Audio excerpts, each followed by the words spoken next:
Kilometer demi kilometer jalan tol Trans Jawa ini seolah menelan mobilku bulat-bulat, menariknya ke arah barat dalam keheningan yang hanya dipecah oleh dengungan halus mesin V6 dan alunan musik klasik instrumental yang sengaja kupilih untuk menenangkan jiwa yang letih. Matahari sore, raksasa oranye yang mulai lelah, perlahan turun di ufuk barat, membiaskan cahayanya yang keemasan pada hamparan sawah hijau zamrud yang membentang tak bertepi di kiri kanan jalan. Pemandangan yang seharusnya menenteramkan, entah kenapa hari ini justru terasa melankolis, seolah alam pun ikut merasakan kehampaan yang bersemayam di relung hatiku. Sudah lebih dari 6 jam aku berada di balik kemudi. Otot-otot di punggung dan leherku terasa kaku, dan mataku perih karena terlalu lama fokus menatap garis-garis putih putus-putus di aspal yang seolah berlari tanpa henti. Di kursi belakang, Bima, duniaku, malaikat kecilku yang berusia 5 tahun, telah menyerah pada kantuknya sejak 2 jam lalu. Ia tertidur pulas di atas kursi mobilnya, memeluk Brontosaurus biru kesayangannya dengan posesif. Napasnya yang teratur adalah satu-satunya melodi yang benar-benar memberiku kedamaian dalam perjalanan panjang ini. Kami baru saja menghabiskan 3 hari di rumah orang tuaku. Sebuah ritual yang kulakukan setiap beberapa bulan sekali, memastikan Bima tidak kehilangan koneksi dengan kakek neneknya. Seharusnya ini menjadi perjalanan keluarga yang hangat. Seharusnya Rian, suamiku, duduk di kursi penumpang di sebelahku, mungkin sambil menyanyikan lagu anak-anak dengan suara sumbangnya untuk menghibur Bima, atau sekadar menggenggam tanganku saat kami terjebak di antrean gerbang tol. Seharusnya. Namun, kursi di sebelahku kosong, dingin dan bisu. Sama seperti separuh dari ranjang kami beberapa bulan terakhir. Aku benar-benar tidak bisa, sayang, ucapnya 3 malam yang lalu, saat aku mencoba membujuknya untuk terakhir kali. Matanya tak pernah lepas dari layar MacBook Pro-nya yang menyala terang di kamar kami yang remang. Jari-jarinya menari lincah di atas keyboard, seolah nasib peradaban manusia bergantung pada email yang sedang ia ketik. Ada proyek baru yang sangat krusial. Klien dari Singapura akan melakukan final review minggu ini. Aku harus menyiapkan semuanya. It's a make or break deal, Rin. Aku menghela napas, duduk di tepi ranjang sambil menatap punggungnya. Punggung yang dulu terasa seperti benteng perlindungan, kini terasa seperti tembok yang tak bisa ditembus. Ini hanya 3 hari, Rian. Ayah dan ibu sudah sangat rindu padamu. Mereka terus menanyakannya setiap kali aku menelepon. Sampaikan salamku. Bilang aku sibuk luar biasa, jawabnya pendek, tanpa menoleh. Lagi pula, ada tim yang harus kupimpin. Sarah juga sedang pontang-panting membantuku menyiapkan data-data risetnya. Aku tidak mungkin meninggalkan mereka begitu saja.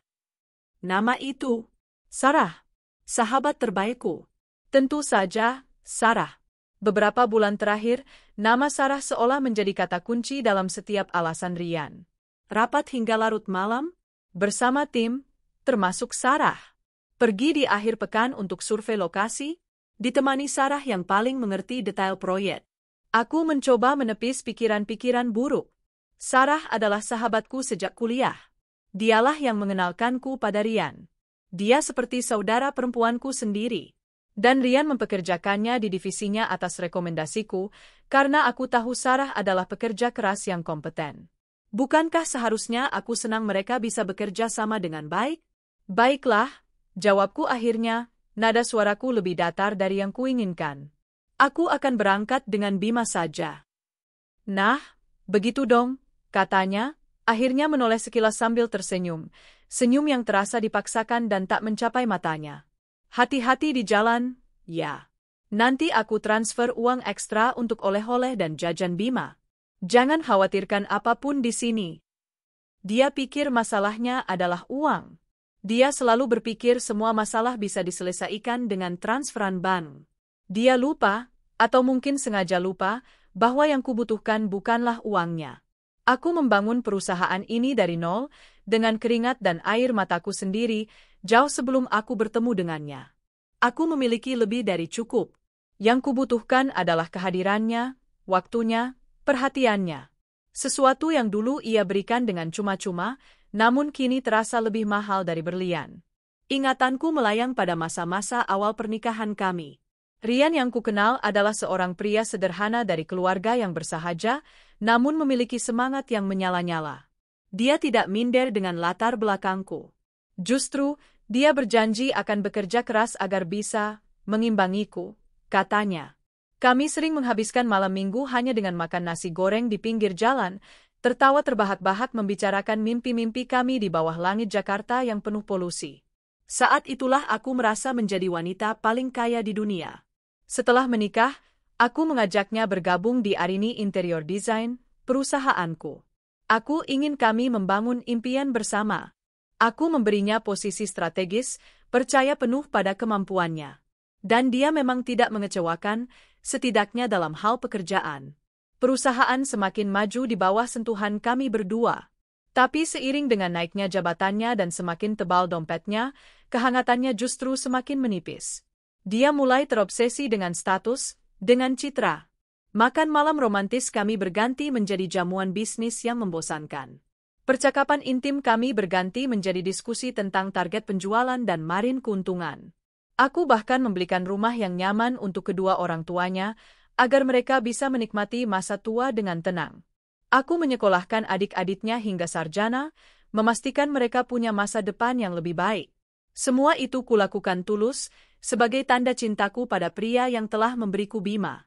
Dan keluarganya, mereka menyambutku dengan tangan terbuka. Ibu mertuaku tak pernah absen memujiku di depan teman-temannya sebagai menantu dari surga. Mereka begitu baik, begitu perhatian, membuatku merasa lengkap. Namun sekarang, saat aku memikirkannya kembali, kebaikan mereka terasa terlalu sempurna, terlalu mulus. Oh. Suara serak Bima dari belakang membuyarkan lamunanku yang kelam. Aku tersentak, segera meraih botol minumnya dari tas di kursi penumpang. Aku menepi sejenak di bahu jalan darurat, menyalakan lampu hazard. Aku berbalik, membantunya.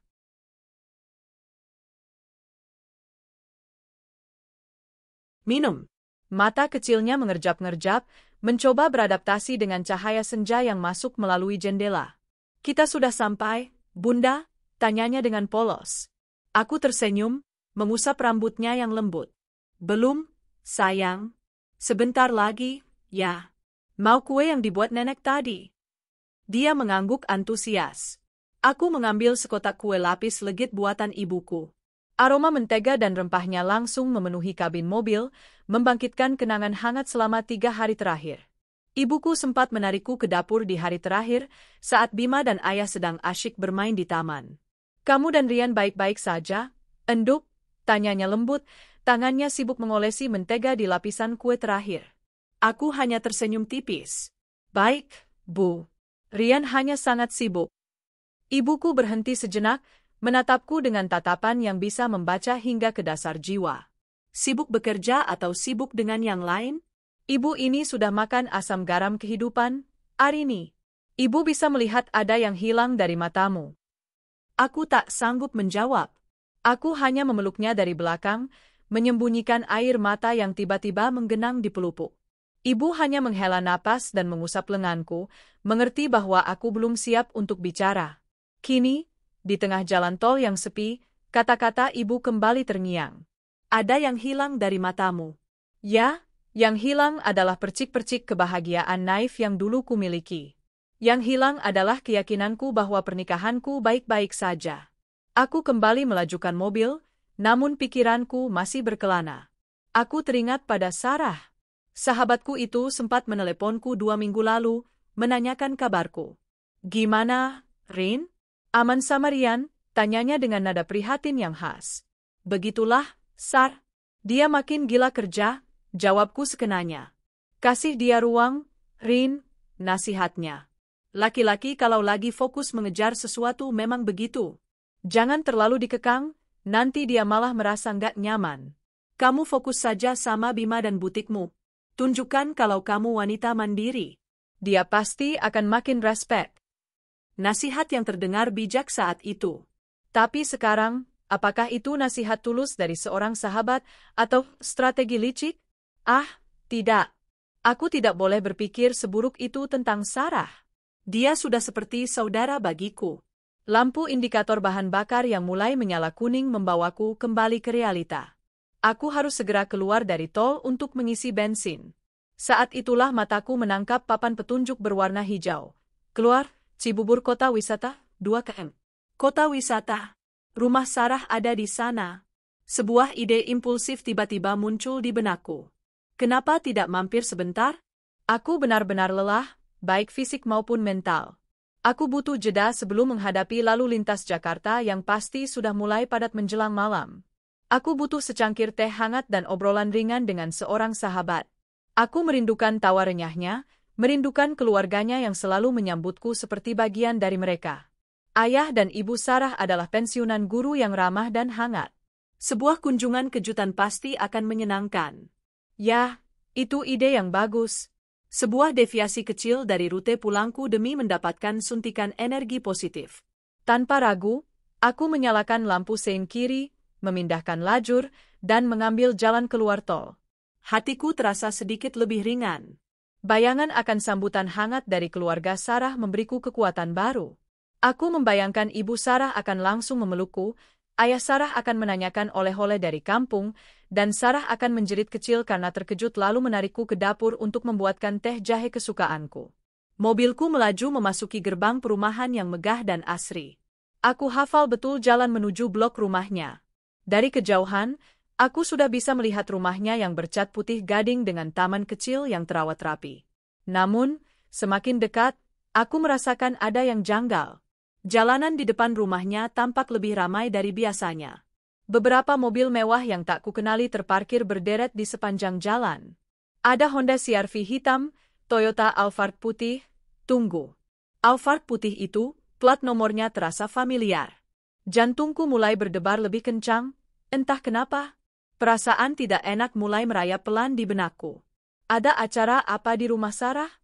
Kenapa dia tidak memberitahuku? Aku memutuskan untuk memarkir mobilku agak jauh, di tikungan jalan, agar tidak menarik perhatian dan tidak menambah sesak parkiran. Aku mematikan mesin, dan keheningan di dalam mobil terasa memekakkan. Aku menatap rumah itu dari kejauhan. Pintunya terbuka lebar, dan aku bisa melihat siluet beberapa orang di dalam. Terdengar alunan musik lembut yang menguar samar hingga ke tempatku. Balon-balon berwarna pastel menghiasi terasnya. Ini bukan sekadar kumpul-kumpul biasa. Ini terlihat seperti sebuah pesta. Pesta perayaan. Aku menggelengkan kepala, mencoba mengusir pikiran negatif. Mungkin ini acara ulang tahun salah satu orang tuanya yang aku lupakan. Ya, pasti begitu. Aku tidak boleh berprasangka buruk. Dengan sedikit ragu, aku membuka pintu mobil. Aku memutuskan untuk meninggalkan Bima yang masih tertidur lelap, hanya membuka sedikit jendelanya agar sirkulasi udara tetap terjaga. Aku akan masuk sebentar, menyapa, lalu segera kembali. Aku mengunci mobil, merapikan blusku yang sedikit kusut, dan mulai berjalan kaki menuju rumah itu. Setiap langkah terasa semakin berat, seolah kakiku menempel pada aspal. Suara tawa dan obrolan dari dalam rumah semakin jelas terdengar. Aku mengenali beberapa suara di antaranya. Ada suara ibu Sarah, dan suara ibu mertuaku. Untuk apa dia di sini? Lalu aku mendengar suara tawa berat yang khas. Suara ayah mertuaku. Langkahku terhenti seketika, 10 meter dari pagar rumahnya. Seluruh tubuhku menegang. Kenapa mertuaku ada di sini, di acara yang bahkan tidak ku ketahui? Jantungku berdebar tak karuan, memompa darah dengan begitu cepat hingga telingaku berdenging. Sesuatu yang sangat salah sedang terjadi. Aku menarik napas dalam-dalam, memaksa kakiku untuk kembali melangkah. Aku harus tahu apa yang terjadi. Aku berjalan melewati pagar yang terbuka, menapaki jalan setapak menuju teras. Semakin dekat, semakin jelas pemandangan di dalam. Ruang tamu itu penuh sesak.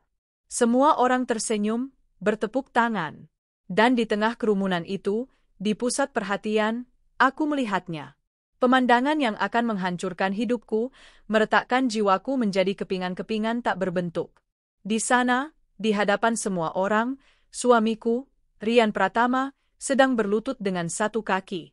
Pria yang mengaku sedang mati-matian bekerja di kantor, kini mengenakan kemeja batik terbaiknya. Di tangannya, sebuah kotak beludru merah terbuka, memantulkan cahaya lampu kecincin berlian yang berkilauan. Dan di hadapannya, berdiri dengan gaun berwarna peach yang anggun, wajahnya bersemu bahagia dengan air mata haru yang mulai menggenang, adalah dia. Sarah, sahabat terbaikku. Dunia di sekelilingku runtuh dalam sekejap. Suara-suara itu menjadi dengungan tak berarti. Warna-warna di sekitarku memudar menjadi kelabu. Yang tersisa hanyalah pemandangan mengerikan itu, terpatri selamanya di retinaku. Aku berdiri mematung di ambang pintu, seorang musafir lelah yang salah berbelok dan tak sengaja menemukan pintu menuju neraka dunianya sendiri. Waktu seolah pecah menjadi fragmen-fragmen mikroskopis yang bergerak dalam gerak lambat. Aku berdiri terpaku di ambang pintu, separuh tubuhku tersembunyi di balik bayangan pilar teras, membuatku menjadi penonton tak kasat mata bagi sandiwara paling menyakitkan yang pernah dipentaskan dalam hidupku. Udara di sekitarku terasa mengental, merampas oksigen dari paru-paruku. Suara tawa, tepuk tangan, dan alunan musik yang tadinya terdengar meriah kini berubah menjadi dengungan tajam yang menusuk gendang telinga, sebuah frekuensi statis yang mengacaukan seluruh sistem sarafku. Pemandangan di depanku begitu surreal, begitu mustahil, hingga sebagian dari diriku yakin bahwa aku sedang terjebak dalam mimpi buruk paling absurd. Mungkin ini adalah halusinasi akibat kelelahan menyetir. Mungkin aku sudah tertidur di mobil dan otakku sedang merangkai skenario terliar. Aku mencubit lenganku sendiri, keras, berharap rasa sakit yang tajam bisa membangunkanku. Tapi yang kurasakan hanyalah nyeri tumpul, dan pemandangan di ruang tamu itu tidak berubah. Tetap nyata. Tetap menghancurkan. Rian, suamiku, masih di sana. Berlutut di hadapan sahabatku. Senyum di wajahnya adalah senyum yang sudah lama tidak kulihat, senyum tulus, penuh pemujaan, yang dulu hanya ia peruntukkan bagiku. Ia menyelipkan cincin itu ke jari manis Sarah, dan Sarah tertawa kecil, tawa yang terdengar seperti denting lonceng kristal yang pecah di telingaku. Ia mengangguk, dan Rian berdiri, lalu mereka berpelukan. Sebuah pelukan yang erat dan intim, diiringi tepuk tangan riuh dari para tamu. Di antara para tamu itu, aku melihat wajah-wajah yang kukenal. Wajah ayah dan ibu mertuaku yang berseri-seri penuh kebanggaan, seolah putra mereka baru saja memenangkan medali emas Olimpiade. Wajah orang tua Sarah yang menatap Rian dengan sorot penuh penerimaan, seolah dialah menantu yang selama ini mereka impikan. Mereka semua adalah bagian dari konspirasi ini. Sebuah jaring pengkhianatan yang ditenun dengan begitu rapi di belakang punggungku. Aku mundur selangkah, tubuhku bersandar pada dinding yang dingin, mencari topangan sebelum kakiku menyerah. Aku harus pergi. Aku harus kembali ke mobil, menyalakan mesin, dan melesat pergi dari neraka ini. Berpura-pura tidak pernah melihat apapun. Tapi tubuhku menolak untuk bergerak. Kakiku seolah terpaku di lantai. Ada kekuatan tak terlihat yang menahanku di sana, memaksaku untuk menyaksikan setiap detik dari kehancuranku. Saat itulah, di tengah riuh rendah ucapan selamat, aku mendengar suara ibu mertuaku, Bu Lastri, berbicara dengan nada gembira kepada Bu Wati, Ibu Sarah. Suaranya yang melengking tipis berhasil menembus kebisingan. Akhirnya, ya, Jeng, lega sekali saya. Doa saya selama ini terkabul. Anak-anak kita memang sudah jodohnya dari dulu. Betul sekali, Jeng Lastri, sahut Bu Wati, suaranya tak kalah antusias. Rian ini kan cinta pertama Sarah. Sempat salah jalan dulu anak itu, tapi syukurlah sekarang kembali ke jalan yang benar. Hati seorang ibu memang tidak pernah salah. Dari dulu saya sudah merasa, Rian ini menantu yang pas untuk keluarga kami. Setiap kata terasa seperti sayatan belati kecil di kulitku. Jodohnya dari dulu, kembali ke jalan yang benar. Jadi, selama ini, aku adalah jalan yang salah, itu? Pernikahan kami, putra kami, keluarga yang kami bangun, semua itu hanyalah sebuah kesalahan dalam skema besar takdir mereka? Aku menekan dadaku yang terasa sesak. Napasku menjadi pendek dan tersengal-sengal. Aku butuh udara. Tapi sebelum aku sempat berbalik, suara berat Pak Danu, ayah mertuaku, ikut menimpali. Suaranya rendah, namun penuh dengan nada kemenangan yang tak bisa disembunyikan. Kita semua harus berterima kasih pada Arini, katanya, dan mendengar namaku disebut membuat seluruh tubuhku membeku.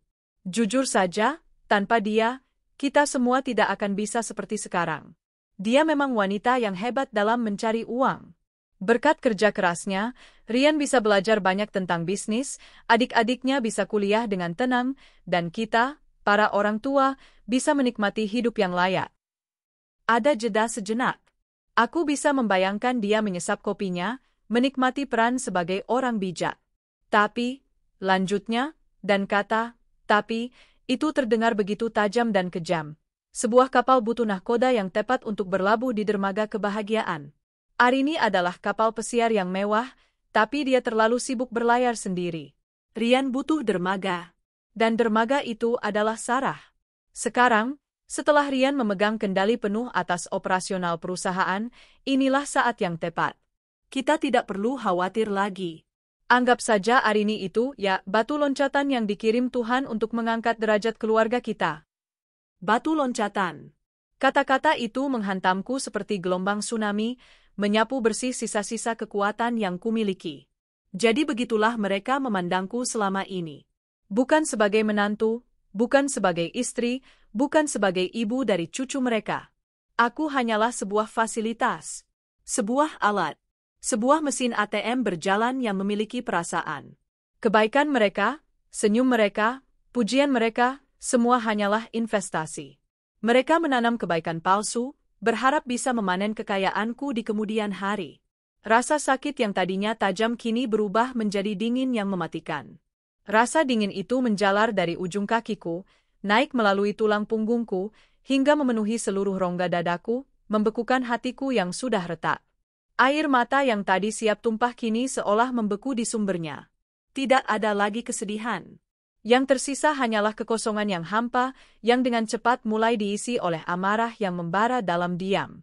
Dan seolah semesta belum puas menyiksaku, suara tawarnya Sarah terdengar, melengkapi simfoni pengkhianatan ini.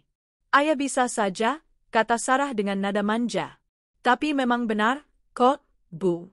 Rian juga bilang begitu. Aku hanya perlu sedikit bersabar.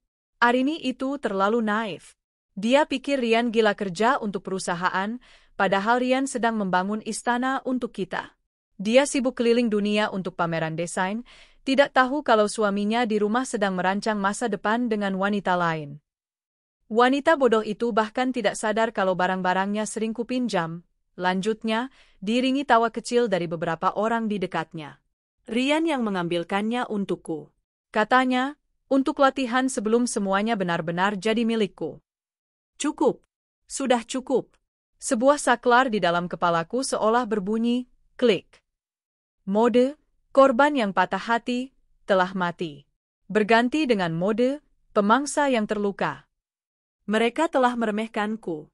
Mereka menganggapku bodoh, naif, dan buta. Mereka salah besar.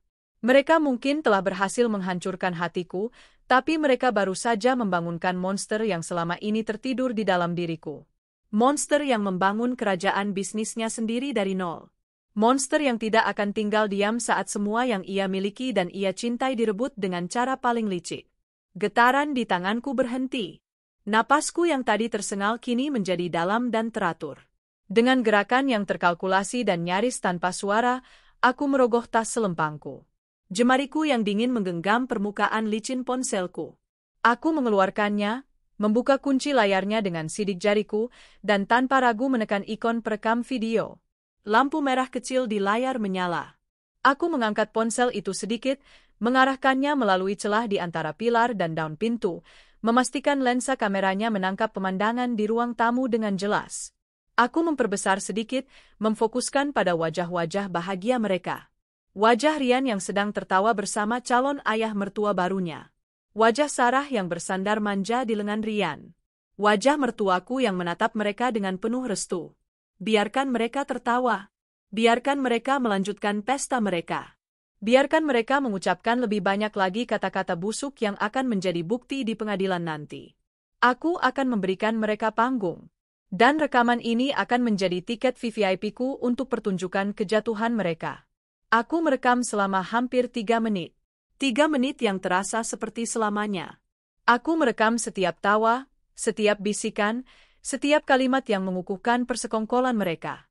Aku mendapatkan lebih dari cukup bukti. Bukti yang akan menghancurkan mereka semua. Setelah merasa puas, Aku menghentikan rekaman itu dan menyimpannya di folder yang aman. Aku memasukkan kembali ponselku ke dalam tas. Aku menarik napas panjang sekali lagi, mengisi paru-paruku dengan udara malam yang dingin dan tekad yang membara. Aku merapikan blusku yang sedikit terangkat, menyibakkan rambutku ke belakang telinga. Aku menegakkan punggungku hingga lurus sempurna. Topeng kesedihan telah kulepas dan kubuang jauh-jauh. Kini yang kupakai adalah topeng ketenangan yang dingin dan tak terbaca. Aku bukan lagi Arini yang malang. Aku adalah Arini Damayanti, CEO, seorang ibu, seorang wanita yang tidak akan membiarkan siapapun menginjak-injak harga dirinya. Dengan langkah yang mantap dan disengaja, aku melangkah keluar dari bayang-bayang. Aku melewati ambang pintu, memasuki lingkaran cahaya dan neraka mereka. Tepuk tangan dan tawa masih terdengar. Aku menunggu jeda sesaat, sebuah momen hening di antara gelak tawa. Dan saat momen itu tiba, aku membuka mulutku. Selamat atas pertunangannya. Suaraku tidak berteriak. Hanya sebuah kalimat datar, diucapkan dengan volume normal. Namun, dampaknya seperti ledakan granat di tengah keheningan. Semua suara seketika lenyap. Musik berhenti. Tawa mati di tenggorokan. Puluhan pasang mata menoleh serempak ke arah sumber suara. Ke arahku. Dan di sana, di tengah ruangan yang mendadak senyap, aku melihatnya. Ekspresi keterkejutan murni, kepanikan yang tak terselubung, dan horor yang membeku di wajah suami, sahabat, dan keluarga yang telah mengkhianatiku. Keheningan yang menyelimuti ruang tamu itu bukanlah keheningan yang damai. Ini adalah keheningan yang berat, padat, dan penuh dengan kepanikan yang tak terucap. Rasanya seperti seseorang baru saja menyedot semua udara dan suara dari ruangan, meninggalkan kekosongan yang bergetar. Senyum-senyum yang tadinya merekah di wajah para tamu kini membeku menjadi topeng-topeng kebingungan. Gelas-gelas kristal tertahan di tengah jalan menuju bibir. Bisikan-bisikan terhenti seketika. Semua mata, tanpa kecuali, tertuju padaku, sosok tak diundang yang berdiri di ambang pintu dengan ketenangan seorang algojo. Wajah Rian adalah kanvas horor yang sempurna. Warna kulitnya yang sawo matang berubah pucat pasi dalam hitungan detik, seolah darah telah surut dari wajahnya. Matanya membelalak, pupilnya melebar, menatapku seolah aku adalah hantu dari masa lalu, masa kini, dan masa depan yang datang untuk menuntut balas sekaligus. Di sebelahnya, Sarah tak lebih baik. Tangan yang tadi dengan bangga memamerkan cincin barunya kini terkulai lemas di sisi tubuhnya. Bibirnya yang dipoles lipstik mahal berwarna nude sedikit terbuka, gagal membentuk kata apapun.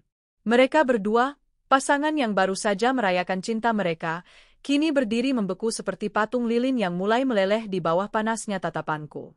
Rianlah yang pertama kali berhasil menemukan suaranya, meskipun yang keluar hanyalah serangkaian kata yang tergagap dan tak berarti. Arini, kamu ngapain di sini?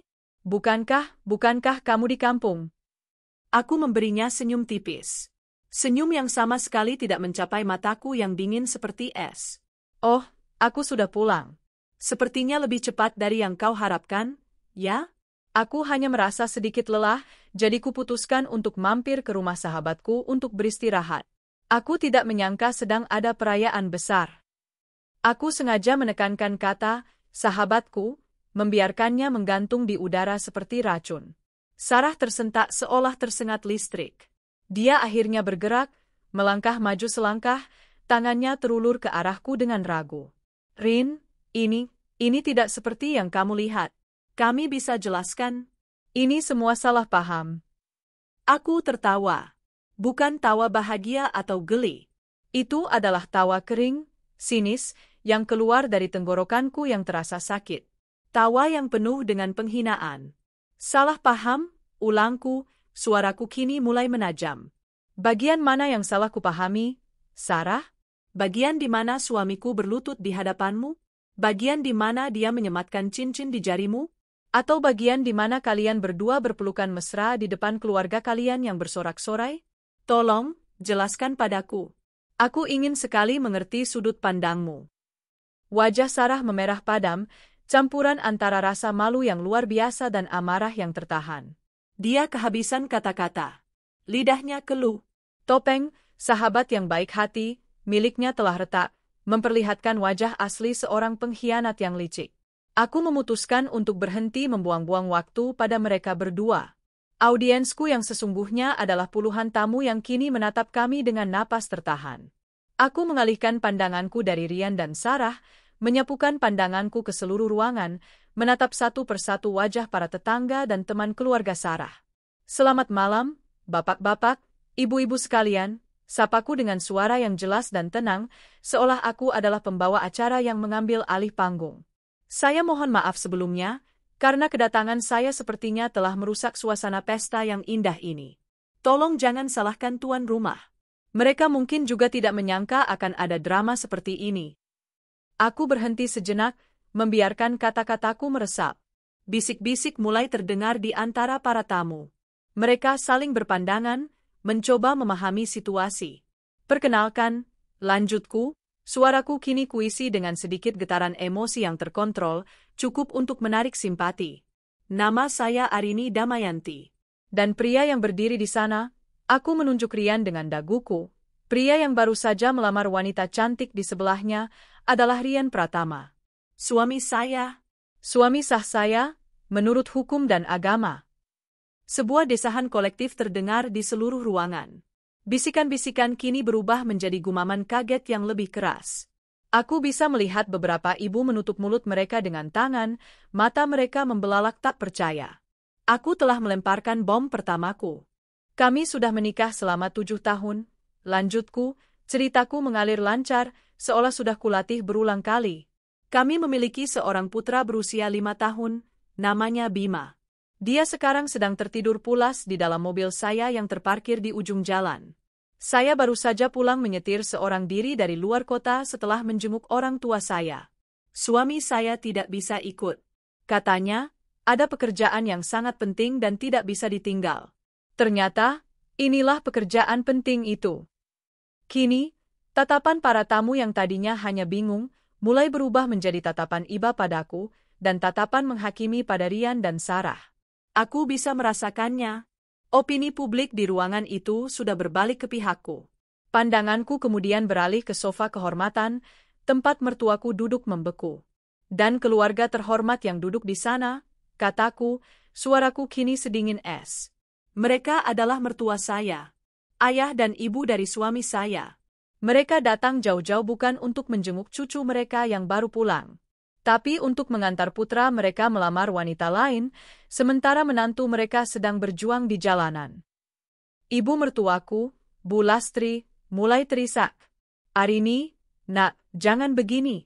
Ini semua tidak benar, rengeknya, sebuah akting murahan yang terlambat. Tidak benar, tanyaku dengan nada mengejek. Bukankah ibu baru saja mengatakan bahwa Ryan dan Sarah memang sudah jodohnya? Bahwa saya hanyalah jalan yang salah? Dan ayah, aku menatap ayah mertuaku yang menunduk dalam-dalam, bukankah ayah baru saja dengan bijaksananya mengatakan bahwa saya ini hanyalah batu loncatan untuk mengangkat derajat keluarga? Jangan khawatir, Yah, Bu. Saya mendengar semuanya dengan sangat jelas. Mendengar kata-kata mereka diulang kembali, wajah keduanya berubah menjadi pucat seperti tembok. Mereka tahu, mereka sudah terperangkap, lalu, mataku menangkap sesuatu yang berkilauan di atas meja kopi. Hadiah-hadiah pertunangan. Dan di antara hadiah-hadiah itu, ada 2 benda yang membuat darahku mendidih seketika. Sebuah kotak perhiasan dari bludru biru tua yang terbuka, menampilkan kalung berlian model tenis necklace yang sangat kukenali. Dan di sebelahnya, sebuah tas tangan Hermes Kelly berwarna etoupe. Tas yang kucari-cari selama sebulan terakhir. Dengan langkah yang disengaja, aku berjalan perlahan mendekati meja itu. Semua mata mengikutiku. Aku berdiri di depan meja, menatap kedua benda itu sejenak. Ruangan itu begitu sunyi, aku bisa mendengar detak jantungku sendiri. Hadiah yang sangat indah, desisku pelan, lebih pada diriku sendiri. Lalu aku menatap Ryan. Kau punya selera yang bagus, Ryan. Sangat bagus, karena ini adalah seleraku. Aku mengulurkan tangan dan mengambil kalung berlian itu. Aku mengangkatnya, membiarkan puluhan mata berliannya menangkap cahaya lampu dan berpendar dengan cemerlang. Kalung ini, kataku dengan suara bergetar karena amarah yang kutahan. Diberikan oleh almarhum ayahku sebagai hadiah ulang tahunku yang ke-30. Kalung ini hilang dari brankas pribadiku di kamar kita 2 bulan yang lalu. Aku mencarinya seperti orang gila. Aku menangis karena berpikir aku begitu ceroboh telah menghilangkan kenangan terakhir dari ayah. Ternyata, kalung ini tidak hilang, tapi dicuri. Dicuri oleh suamiku sendiri. Aku meletakkan kalung itu kembali ke kotaknya dengan kasar, lalu tanganku beralih ke tas Hermes. Aku mengangkatnya, merasakan tekstur kulit togo yang familiar di jemariku. Dan tas ini, tas koleksi terbatas yang kubeli dengan bonus pertamaku sebagai CEO, juga hilang secara misterius dari ruang pakaianku. Kau bilang mungkin asisten rumah tangga kita yang mengambilnya. Kau bahkan hampir membuatnya dipecat. Dasar pengecut.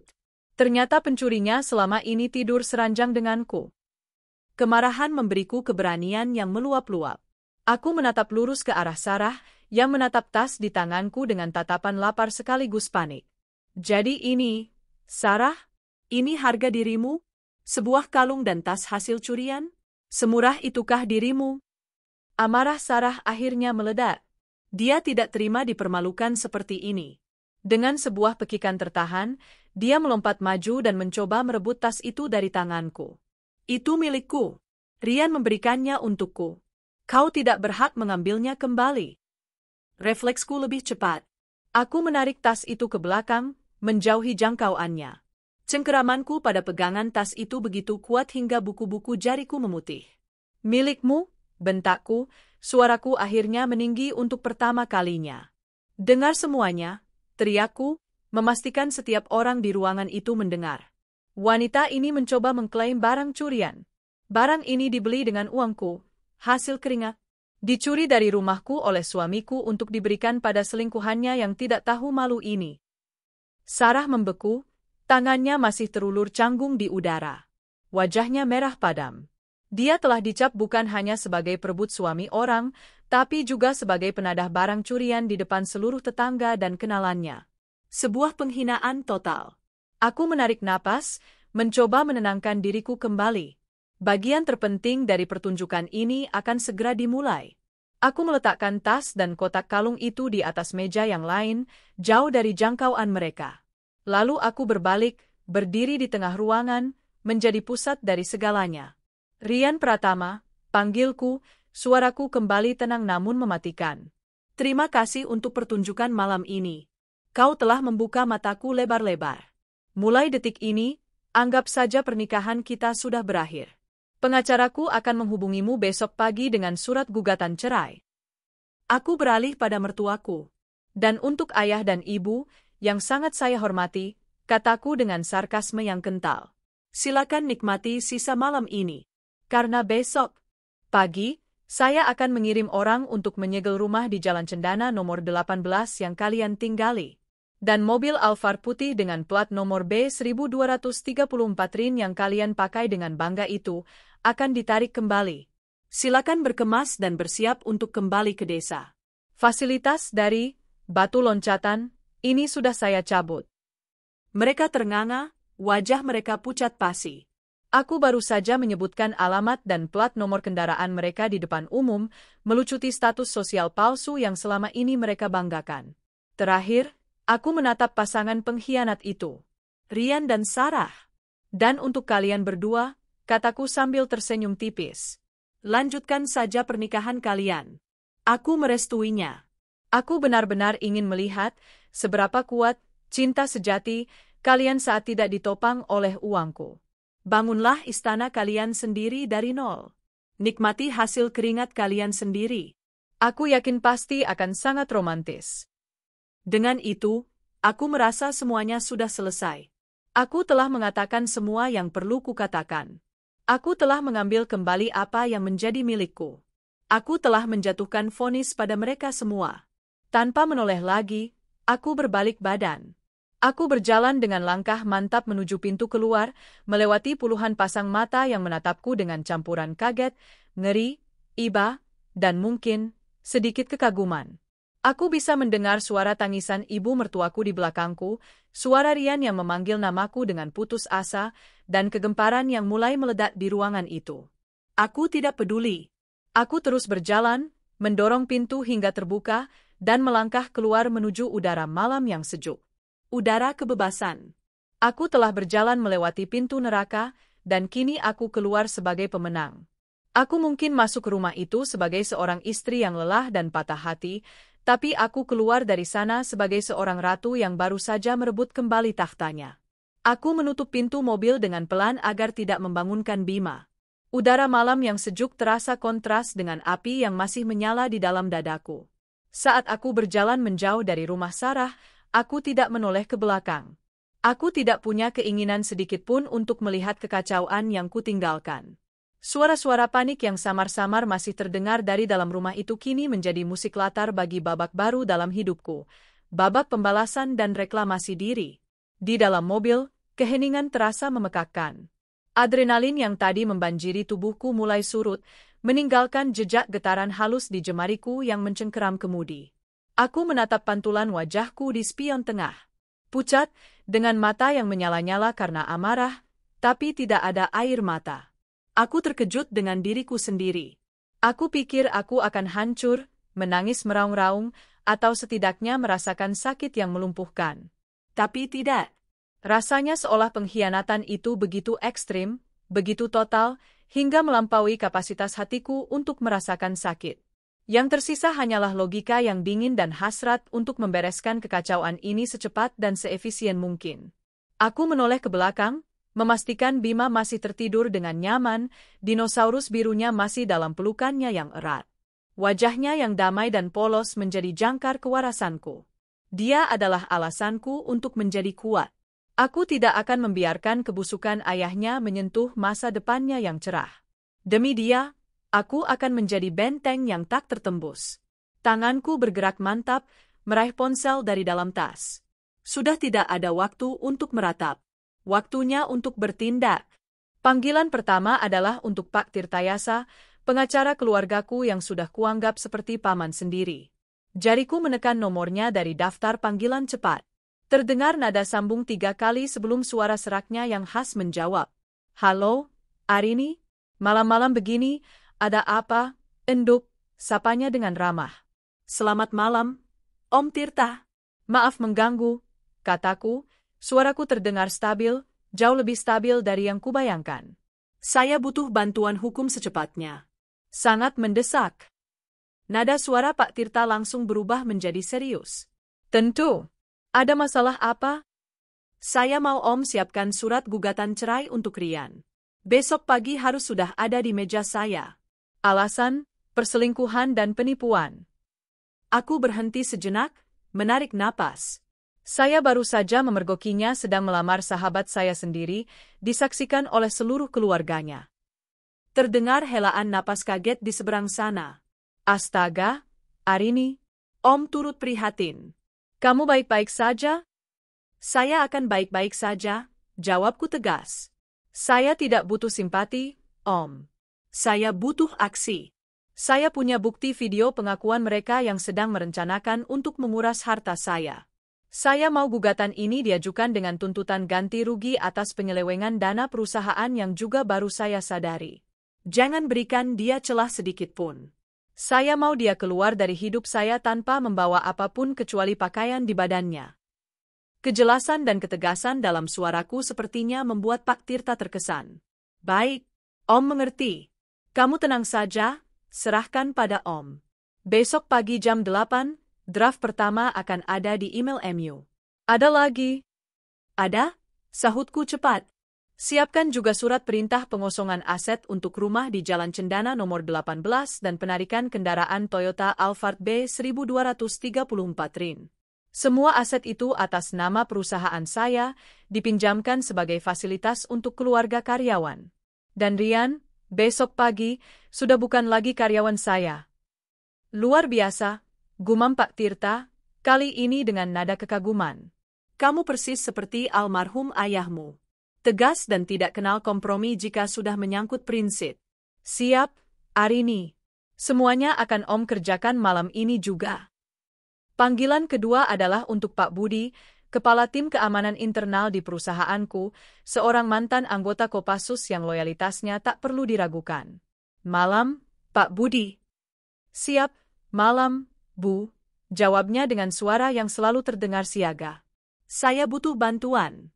Tolong kirimkan 2 orang terbaik Bapak untuk berjaga di depan sebuah rumah di Jalan Cendana nomor 18. Alamat lengkap saya kirim via WhatsApp. Tugas mereka hanya satu. Pastikan tidak ada barang apapun, terutama yang berukuran besar, keluar dari rumah itu malam ini. Jangan berinteraksi, cukup awasi dan laporkan pada saya jika ada pergerakan mencurigakan. Siap, laksanakan, Bu. Tim segera meluncur. Setelah 2 panggilan itu, sebagian beban di pundakku terasa terangkat. Roda-roda mesin pembalasanku sudah mulai berputar.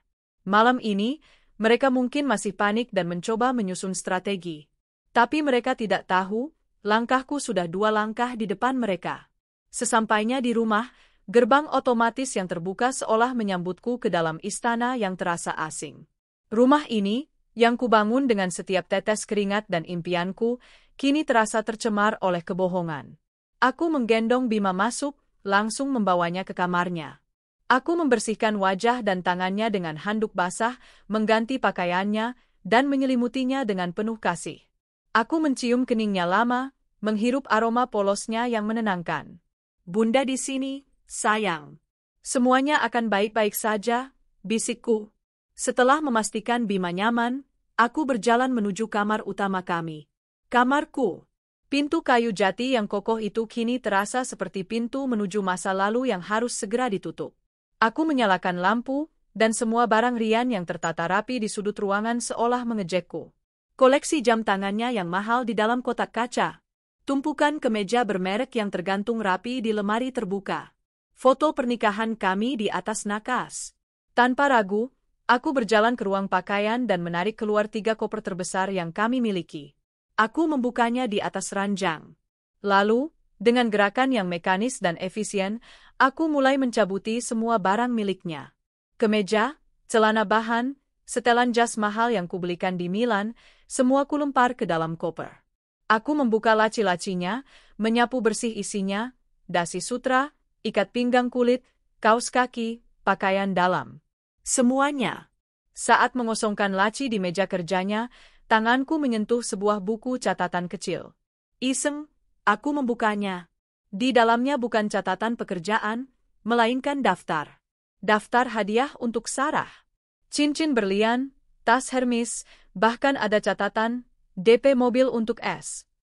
Di halaman lain, ada struk dari sebuah toko perhiasan, dibayar menggunakan kartu kredit tambahan dari rekeningku, yang selama ini kupercaya ia gunakan untuk keperluan bisnis.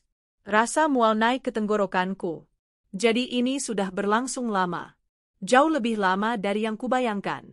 Aku memotret halaman-halaman itu sebagai bukti tambahan, lalu melemparkan buku catatan itu ke dalam koper. Terakhir, aku mengambil foto pernikahan kami. Aku menatap wajah kami yang tersenyum bahagia di foto itu sejenak. Wajah wanita naif yang penuh cinta, dan wajah pria penipu yang penuh kepura-puraan. Dengan dingin, aku memisahkan bingkai peraknya, merobek foto itu menjadi 2, dan melemparkan sobekan wajah Rian ke tempat sampah. Aku meletakkan 3 koper yang sudah penuh itu di depan pintu kamar. Pembersihan tahap pertama selesai. Pagi harinya, aku bangun sebelum fajar. Aku tidak tidur sama sekali. Pikiranku terlalu sibuk menyusun rencana.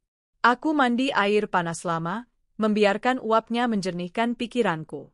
Lalu, aku memilih pakaianku dengan saksama. Bukan gaun atau blus cantik. Hari ini, aku memakai power suit terbaikku. Setelan celana panjang dan blazer berwarna biru tua yang dijahit khusus, dipadukan dengan kemeja sutra putih gading dan sepatu hak tinggi yang kokoh. Aku menata rambutku dengan rapi, dan merias wajahku dengan riasan yang tegas namun elegan. Hari ini bukan waktunya untuk terlihat lemah. Hari ini adalah hari perang. Pukul 8 pagi, timku sudah siap di depan rumah.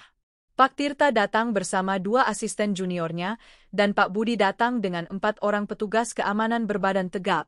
Kami berangkat dengan 2 mobil, konvo kecil menuju Jalan Cendana.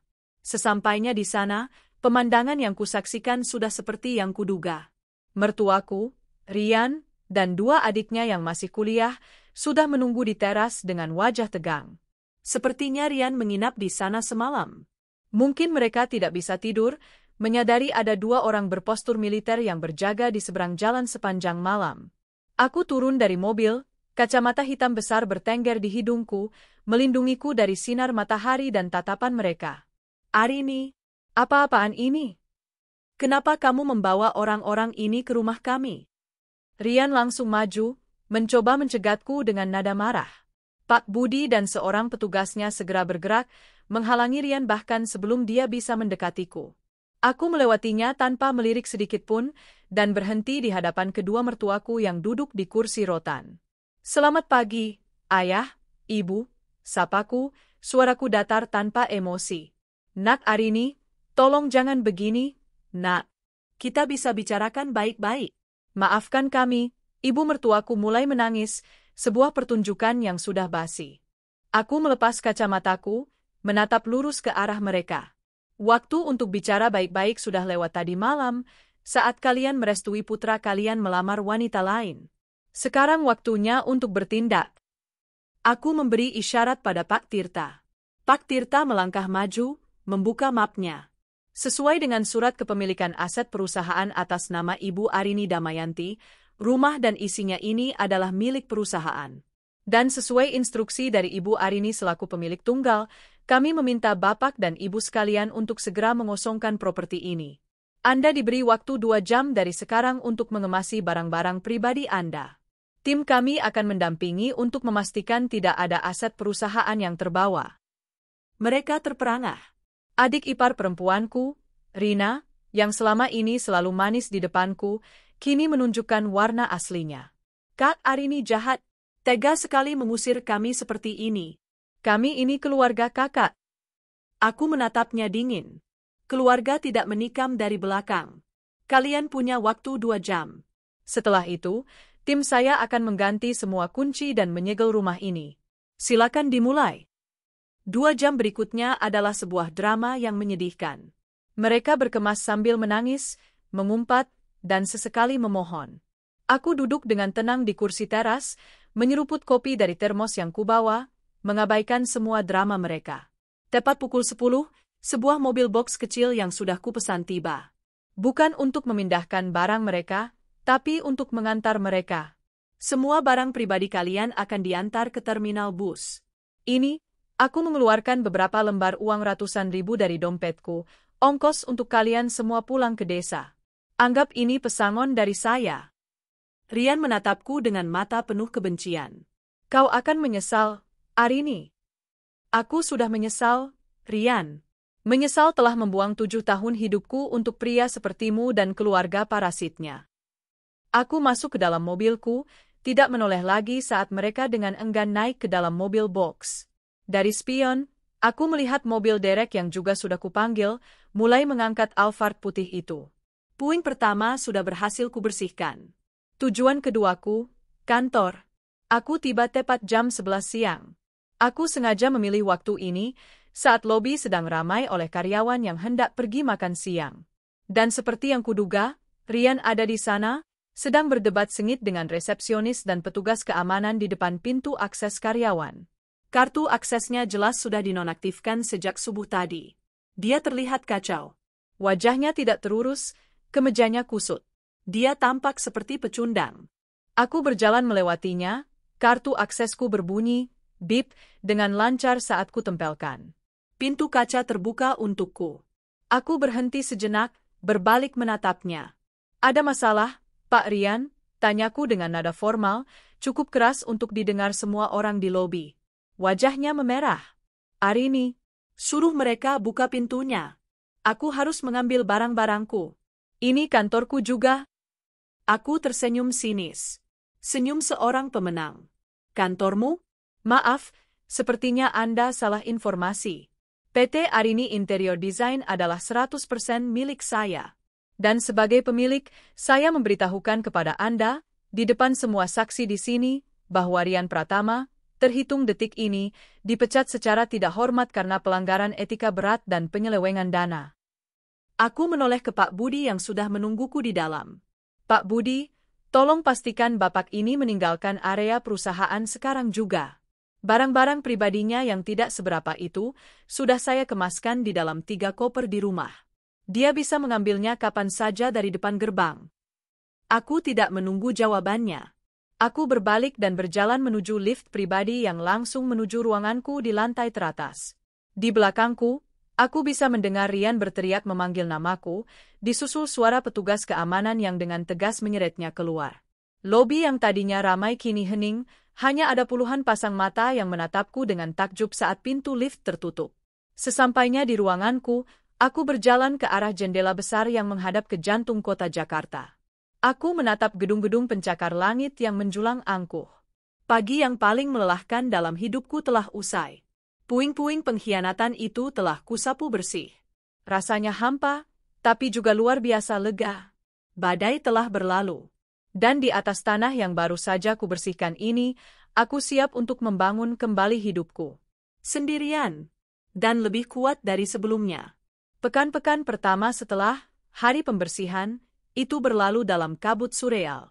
Kantor yang tadinya merupakan ranah profesionalku, kini terasa seperti panggung gosip raksasa. Setiap kali aku berjalan di koridor, aku bisa merasakan puluhan pasang mata mengikutiku, disusul bisikan-bisikan yang langsung senyap begitu aku menoleh.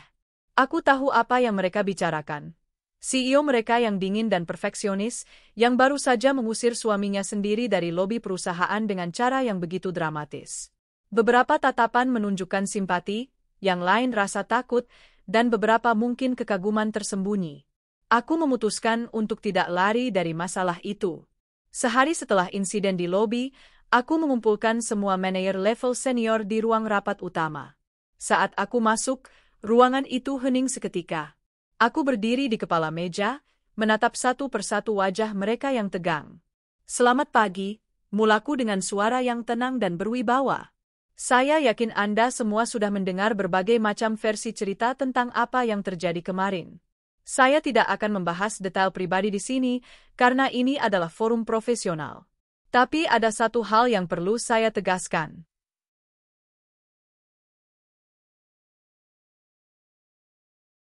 Aku berhenti sejenak, membiarkan mataku menatap tajam setiap orang di ruangan itu. Ryan Pratama sudah tidak lagi menjadi bagian dari perusahaan ini. Posisinya sebagai CEO untuk sementara akan saya rangkap. Semua laporan yang tadinya ditujukan kepadanya, sekarang langsung ke saya. Semua proyek di bawah kendalinya akan segera kita audit ulang. Perusahaan ini adalah hidup saya, lanjutku, suaraku kini sedikit melembut namun tetap tegas. Dan saya tidak akan membiarkan masalah pribadi saya mengganggu kinerja dan masa depan perusahaan yang kita bangun bersama. Saya butuh komitmen 100% dari kalian semua. Fokus pada pekerjaan, penuhi target, dan layani klien kita dengan standar tertinggi. Apakah ada pertanyaan? Tidak ada yang berani bertanya. Keheningan mereka adalah jawaban. Mereka melihat bukan seorang wanita yang patah hati, melainkan seorang pemimpin yang mengambil alih kendali penuh. Rapat singkat itu berhasil mengirimkan pesan yang jelas. Ratu telah kembali ke singgasananya, dan ia tidak akan mentolerir omong kosong apapun.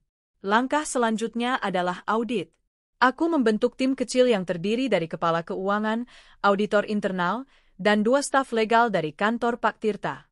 Kami mengunci diri di ruang rapat selama 3 hari 3 malam, menelusuri setiap transaksi, setiap faktur, dan setiap laporan pengeluaran yang pernah ditandatangani oleh Ryan selama setahun terakhir. Dan apa yang kami temukan jauh lebih busuk dari yang kubayangkan. Ini bukan sekadar tentang tas Hermes atau kalung berlian. Ryan telah melakukan penyelewengan sistematis. Dia membuat beberapa perusahaan pemasok fiktif, menagih biaya untuk material desain yang tidak pernah ada. Dia menaikkan biaya perjalanan dinasnya secara gila-gilaan, menggunakan uang perusahaan untuk membiayai liburan mewahnya bersama Sarah ke Maladewa dan Eropa, yang ia laporkan sebagai survei tren desain internasional. Puncaknya, kami menemukan draft proposal pengalihan sebagian saham perusahaan atas namanya, menggunakan dokumen palsu yang sedang ia siapkan. Dia tidak hanya ingin hartaku, dia ingin merebut perusahaanku. Setiap lembar bukti yang kutemukan terasa seperti tamparan, namun juga penegasan. Aku tidak sedang menghancurkan seorang suami yang khilaf. Aku sedang membasmikan Care yang nyaris menggerogoti perusahaanku hingga mati. Semua temuan itu kami dokumentasikan dengan rapi, menjadi amunisi tambahan bagi Pak Tirta di medan perang hukum. Proses perceraian itu sendiri adalah sebuah sandiwara yang menyedihkan. Rian, yang kini tidak punya apa-apa, menyewa seorang pengacara murah yang mencoba memutarbalikkan fakta. Mereka menuduhku sebagai istri yang gila kerja, yang menelantarkan suami dan tidak pernah memenuhi kewajibannya, sehingga wajar jika Rian mencari kebahagiaan lain. Mereka bahkan mencoba mengklaim setengah dari aset perusahaan sebagai harta gonogini dengan argumen bahwa Rian ikut membesarkan perusahaan. Di ruang mediasi, aku duduk dengan tenang sementara pengacara Rian membacakan tuduhan-tuduhan absurd itu. Aku tidak mengatakan sepatah kata pun. Setelah dia selesai, Pak Tirta hanya tersenyum tipis. Beliau kemudian meletakkan sebuah tablet di atas meja, memutar rekaman video dari malam pertunangan itu. Suara ayah mertuaku yang menyebutku, batu loncatan, dan suara Sarah yang menyebutku, wanita bodoh, menggema di ruangan yang sunyi itu. Setelah itu, Pak Tirta menyajikan bundel setebal kamus yang berisi bukti-bukti penyelewengan dana, lengkap dengan struk, tagihan kartu kredit, dan akta perusahaan fiktif. Wajah Rian dan pengacaranya berubah seputih kertas. Pertarungan mereka selesai bahkan sebelum dimulai.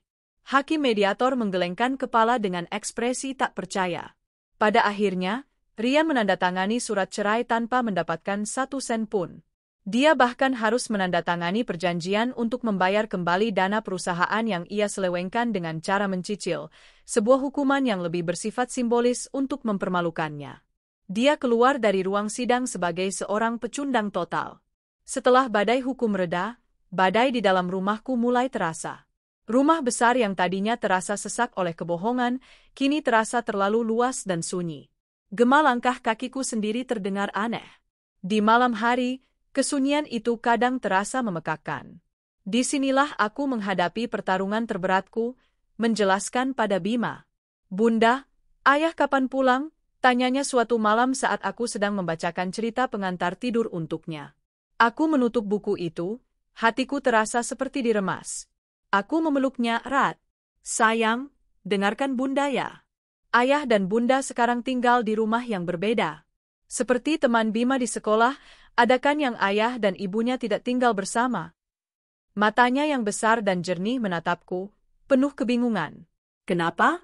Apa ayah marah sama Bima? Oh, tidak, sayang. Tentu saja tidak, jawabku cepat, menahan air mataku. Ayah dan Bunda hanya punya mimpi yang berbeda sekarang.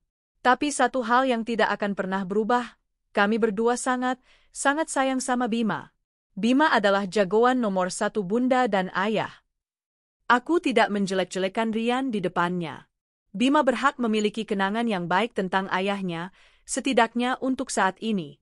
Aku berjanji pada diriku sendiri, aku akan mengisi kekosongan peran ayah itu dengan cinta yang berlipat ganda. Kami mulai menciptakan ritual-ritual baru. Jumat malam menjadi malam pizza dan film, di mana kami akan membangun benteng dari bantal di ruang keluarga. Hari Minggu kami habiskan dengan bersepeda di taman atau melukis bersama. Perlahan, rumah yang tadinya terasa hampa, mulai terisi kembali dengan tawa Bima yang riang. Orang tuaku datang dari kampung dan tinggal bersamaku selama sebulan. Kehadiran mereka adalah balsem bagi jiwaku. Ibu mengambil alih dapur, memasak semua makanan kesukaanku dan Bima.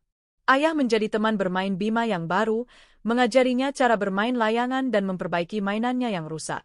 Di malam hari, setelah Bima tidur, aku seringkali hanya duduk di samping ibu di teras belakang, tidak bicara apa-apa, hanya bersandar di bahunya. Dalam diam itu, aku merasakan kekuatan dan cinta tanpa syarat yang mengalir, menyembuhkan luka-lukaku sedikit demi sedikit. 6 bulan setelah perceraian, bisnis mulai menuntut perhatianku kembali. Kami memenangkan tender untuk proyek prestisius, mendesain interior untuk sebuah resor dan galeri seni mewah di Labuan Bajo.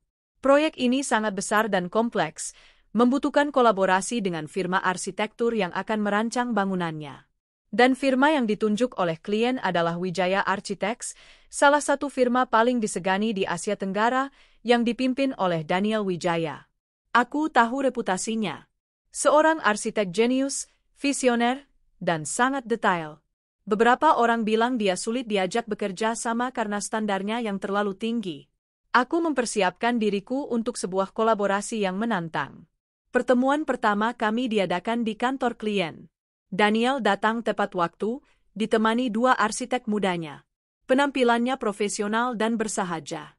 Kemeja linen putih yang lengannya digulung rapi, celana katun berwarna kaki, dan sorot mata yang tajam namun tenang di balik kacamata berbingkai tipis. Tidak ada arogansi yang kubayangkan. Senang akhirnya bisa bertemu langsung, Bu Arini, sapanya sambil menjabat tanganku. Jabatannya erat dan singkat. Saya sudah lama mengagumi karya-karya Anda. Rapat berjalan lancar. Daniel mempresentasikan konsep arsitekturnya yang brilian, sebuah desain yang menyatu dengan alam kontur perbukitan Labuan Bajo. Aku kemudian memaparkan ide-ide awalku untuk interiornya, yang ternyata sangat sejalan dengan visinya.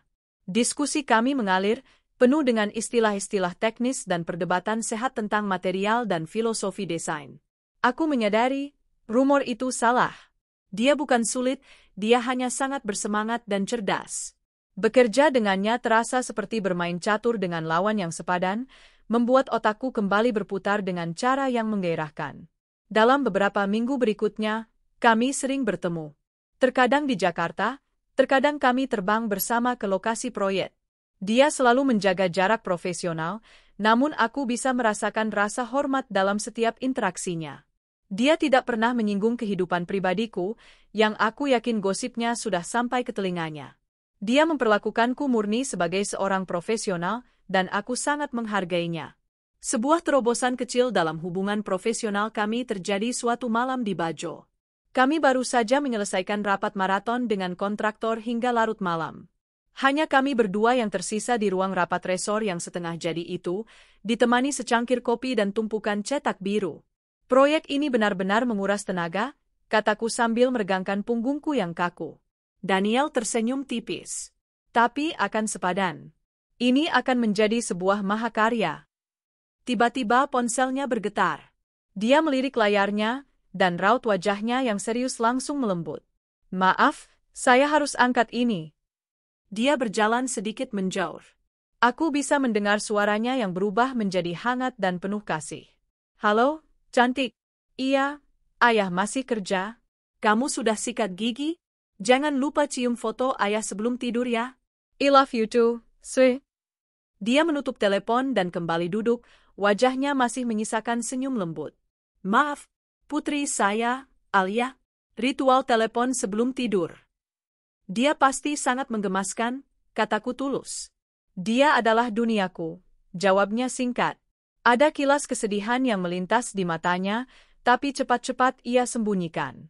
Ibunya meninggal karena kanker 4 tahun lalu. Sejak itu, hanya kami berdua. Pengakuannya yang tiba-tiba membuatku terdiam. Aku tidak menyangka dia akan berbagi sesuatu yang begitu pribadi. Untuk pertama kalinya, aku melihat sosok di balik arsitek brilian itu. Seorang ayah, seorang duda, seorang pria yang juga memahami arti kehilangan. Saya turut berduka, Daniel, kataku pelan. Dia hanya mengangguk, menatapku. Hidup harus terus berjalan, kan? Terutama jika ada seseorang yang bergantung sepenuhnya padamu. Kata-katanya terasa begitu mengena. Dia mengerti. Tanpa perlu kujelaskan, dia mengerti bebanku. Malam itu, saat kembali ke kamarku, aku menatap lautan gelap dari balkon. Untuk pertama kalinya sejak berbulan-bulan, aku merasa tidak sendirian. Aku mungkin telah kehilangan seorang suami, tapi aku tidak kehilangan segalanya. Aku punya Bima. Aku punya orang tuaku. Aku punya perusahaan yang kubangun dengan tanganku sendiri. Dan mungkin aku baru saja menemukan seorang kawan seperjuangan. Aku mengakhiri malam itu bukan dengan perasaan hampa, melainkan dengan secercah harapan yang baru. Fajar memang telah tiba. Dan langit di hadapanku tampak begitu luas dan penuh dengan kemungkinan. Aku siap untuk terbang lagi. Bulan-bulan berikutnya setelah percakapan di Labuan Bajo itu menjadi sebuah tarian yang lembut antara profesionalisme dan ketertarikan pribadi. Proyek resor mewah itu menuntut kami untuk menghabiskan lebih banyak waktu bersama, terkadang hingga larut malam di lokasi proyek, dikelilingi oleh cetak biru, sampel material, dan aroma kopi yang pekat. Di tengah-tengah diskusi sengit tentang jenis marmer yang paling tepat atau tata letak pencahayaan yang paling efisien, aku menemukan diriku tidak hanya mengagumi kecerdasan Daniel sebagai seorang arsitek, tapi juga kehangatannya sebagai seorang manusia. Ada momen-momen kecil yang mulai meruntuhkan dinding pertahanan di sekitar hatiku.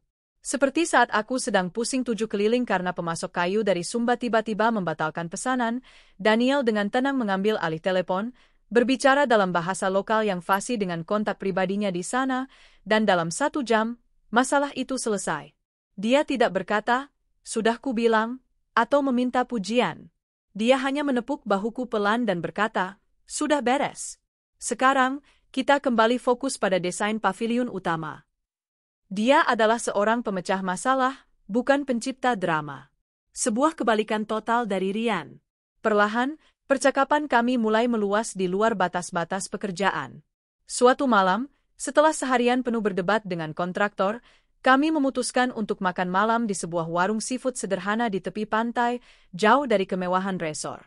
Di bawah cahaya lampu Petromax yang remang dan diiringi suara debur ombak, kami berhenti menjadi Bu Arini, CEO, dan Pak Daniel, arsitek. Kami hanya menjadi Arini dan Daniel. Kadang, aku merasa bersalah, akunya tiba-tiba, matanya menatap cakrawala yang gelap. Aku begitu tenggelam dalam pekerjaan, aku khawatir Alia kehilangan sosok ayah, meskipun aku ada di sana secara fisik. Aku mengerti perasaan itu, sahutku pelan. Setiap kali aku harus lembur atau melakukan perjalanan bisnis, aku selalu merasa seperti sedang merampok waktu berharga dari Bima. Tapi kemudian aku sadar, aku melakukan ini semua untuknya. Untuk memberinya masa depan yang terbaik, dan untuk menunjukkan padanya contoh seorang ibu yang kuat dan mandiri. Malam itu, kami bertukar cerita. Dia menceritakan tentang perjuangannya mendampingi mendiang istrinya melawan kanker, tentang betapa sulitnya menjelaskan pada Alia yang saat itu masih balita bahwa ibunya tidak akan pernah pulang. Aku, untuk pertama kalinya, menceritakan secara singkat tentang pengkhianatan yang kualami, bukan dengan nada marah atau sedih, melainkan dengan nada seorang penyintas yang telah melewati badai. Dia mendengarkan tanpa menghakimi, matanya penuh dengan empati yang tulus. Malam itu, kami tidak hanya berbagi makanan, kami berbagi luka. Dan dalam berbagi, luka itu terasa sedikit lebih ringan. Langkah terpenting dan paling menakutkan adalah memperkenalkan dunia kami yang paling berharga, anak-anak kami. Ide itu datang dari Daniel, diucapkan dengan hati-hati beberapa minggu kemudian saat kami kembali di Jakarta. Akhir pekan ini, aku berencana mengajak Alia ke SeaWorld. Dia sudah menagihnya selama sebulan, katanya saat kami sedang minum kopi setelah rapat. Aku dengar dari ceritamu, Bima sangat suka ikan. Mungkin jika kamu tidak keberatan, mereka bisa bertemu di sana? Sebagai teman. Tidak ada tekanan sama sekali. Aku merasakan debaran gugup di dadaku. Ini adalah sebuah langkah besar. Memperkenalkan seseorang yang baru ke dalam kehidupan anakku bukanlah hal yang bisa kuanggap enteng. Tapi melihat ketulusan dan kehati-hatian di mata Daniel, aku tahu niatnya murni. Dia tidak sedang terburu-buru, dia sedang mencoba membangun jembatan. Itu ide yang bagus, jawabku, mencoba terdengar lebih santai dari perasaanku yang sebenarnya. Hari Sabtu itu terasa seperti akan menghadapi ujian terpenting dalam hidupku. Aku mendandani Bima dengan kaos bergambar hiu kesukaannya. Sepanjang jalan, aku memberinya pengertian. Nanti Bima akan bertemu teman baru, namanya Alia. Dia putrinya teman kerja Bunda, Om Daniel. Bima jadi anak baik ya? Kami bertemu di depan pintu masuk. Alia adalah seorang gadis kecil yang cantik dengan rambut dikepang dua, memegang tangan ayahnya dengan erat. Bima bersembunyi di belakang kakiku, sedikit pemalu. Momen pertama itu terasa sedikit canggung. Daniel dan aku berusaha mencairkan suasana, tapi kami tahu, ini semua bergantung pada mereka. Keajaiban terjadi di depan akuarium terowongan raksasa. Saat seekor ikan pari besar melayang anggun di atas kepala kami, Bima dan Alia sama-sama berteriak kagum. Wow, gede banget kayak pesawat, seru Bima, melupakan rasa malunya. Itu ikan pari, tahu, sahut Alia dengan nada sok tahu yang menggemaskan. Dia nggak punya tulang, semuanya tulang rawan. Dan begitu saja, es di antara mereka pecah. Mereka mulai berlari-larian dari satu akuarium ke akuarium lain, saling menunjuk ikan-ikan aneh, berdebat apakah kuda laut itu ikan atau bukan, dan tertawa bersama. Aku dan Daniel mengikuti mereka dari belakang, menjaga jarak, membiarkan mereka membangun dunia mereka sendiri. Sesekali, pandangan kami bertemu, dan kami berbagi senyum lega yang tak terucap. Melihat tawa Bima yang begitu lepas bersama Alia, dan melihat cara Daniel menatap putrinya dengan penuh puja, sebuah perasaan hangat yang aneh mulai menjalari hatiku. Pertemuan pertama itu menjadi awal dari banyak pertemuan lainnya. Ada akhir pekan yang kami habiskan dengan piknik di taman kota, di mana Daniel mengajari Bima dan Alia cara menerbangkan layang-layang. Ada sore hari di mana kami berempat membuat kue di dapurku, berakhir dengan lebih banyak tepung di lantai dan wajah kami daripada di adonan. Daniel menunjukkan sisi dirinya yang lain. Dia bisa menjadi arsitek brilian di ruang rapat, tapi di hadapan anak-anak, dia adalah seorang ayah konyol yang tidak ragu untuk merangkak di lantai dan menirukan suara dinosaurus. Dia memperlakukan Bima dengan kelembutan dan kesabaran yang sama seperti ia memperlakukan Alia. Dia memuji gambar Bima, menjawab pertanyaan-pertanyaannya yang tak ada habisnya tentang luar angkasa, dan memberinya tos setiap kali Bima berhasil melakukan sesuatu. Aku pun menemukan diriku mulai terikat pada Alia. Aku membantunya mengerjakan PR matematikanya, mengepang rambutnya, dan mendengarkan ceritanya yang bersemangat tentang teman-teman di sekolahnya. Alia, yang kehilangan sosok ibu, perlahan mulai nyaman di dekatku. Suatu hari, saat aku sedang membantunya mengikat tali sepatunya, dia tiba-tiba memeluk leherku dan berbisik, "Tante Arini wangi seperti kue vanila." Momen sederhana itu membuat mataku berkaca-kaca. Hubungan kami berempat dirajut helai demi helai, bukan dengan kata-kata cinta yang muluk, melainkan dengan momen-momen kebersamaan yang nyata. Kami tidak sedang mencoba menggantikan masa lalu, kami sedang membangun masa depan yang baru, dengan 4 fondasi yang berbeda. Malam penegasan itu datang tanpa direncanakan. Suatu minggu malam, setelah seharian penuh bermain di pantai Ancol, kami kembali ke rumahku. Anak-anak sudah tertidur di mobil karena kelelahan. Setelah memindahkan mereka ke kamar, aku dan Daniel duduk di sofa ruang keluarga, ditemani keheningan yang nyaman. Rumah itu berantakan dengan mainan pasir dan handuk basah, tapi terasa begitu hidup. Daniel menatap sekeliling ruangan, lalu menatapku. "Kau tahu, Arini," mulainya pelan, suaranya terdengar serak karena emosi. "Sudah lama sekali aku tidak merasakan ini. Rasa pulang ke sebuah rumah yang penuh dengan tawa. Melihatmu tadi membantu Alia membersihkan pasir dari rambutnya dan melihat cara Bima menarik tanganku untuk menunjukkan kerang yang ia temukan, rasanya benar." Dia berhenti sejenak, mencari kata yang tepat. Rasanya seperti kepingan puzzle yang akhirnya menemukan tempatnya.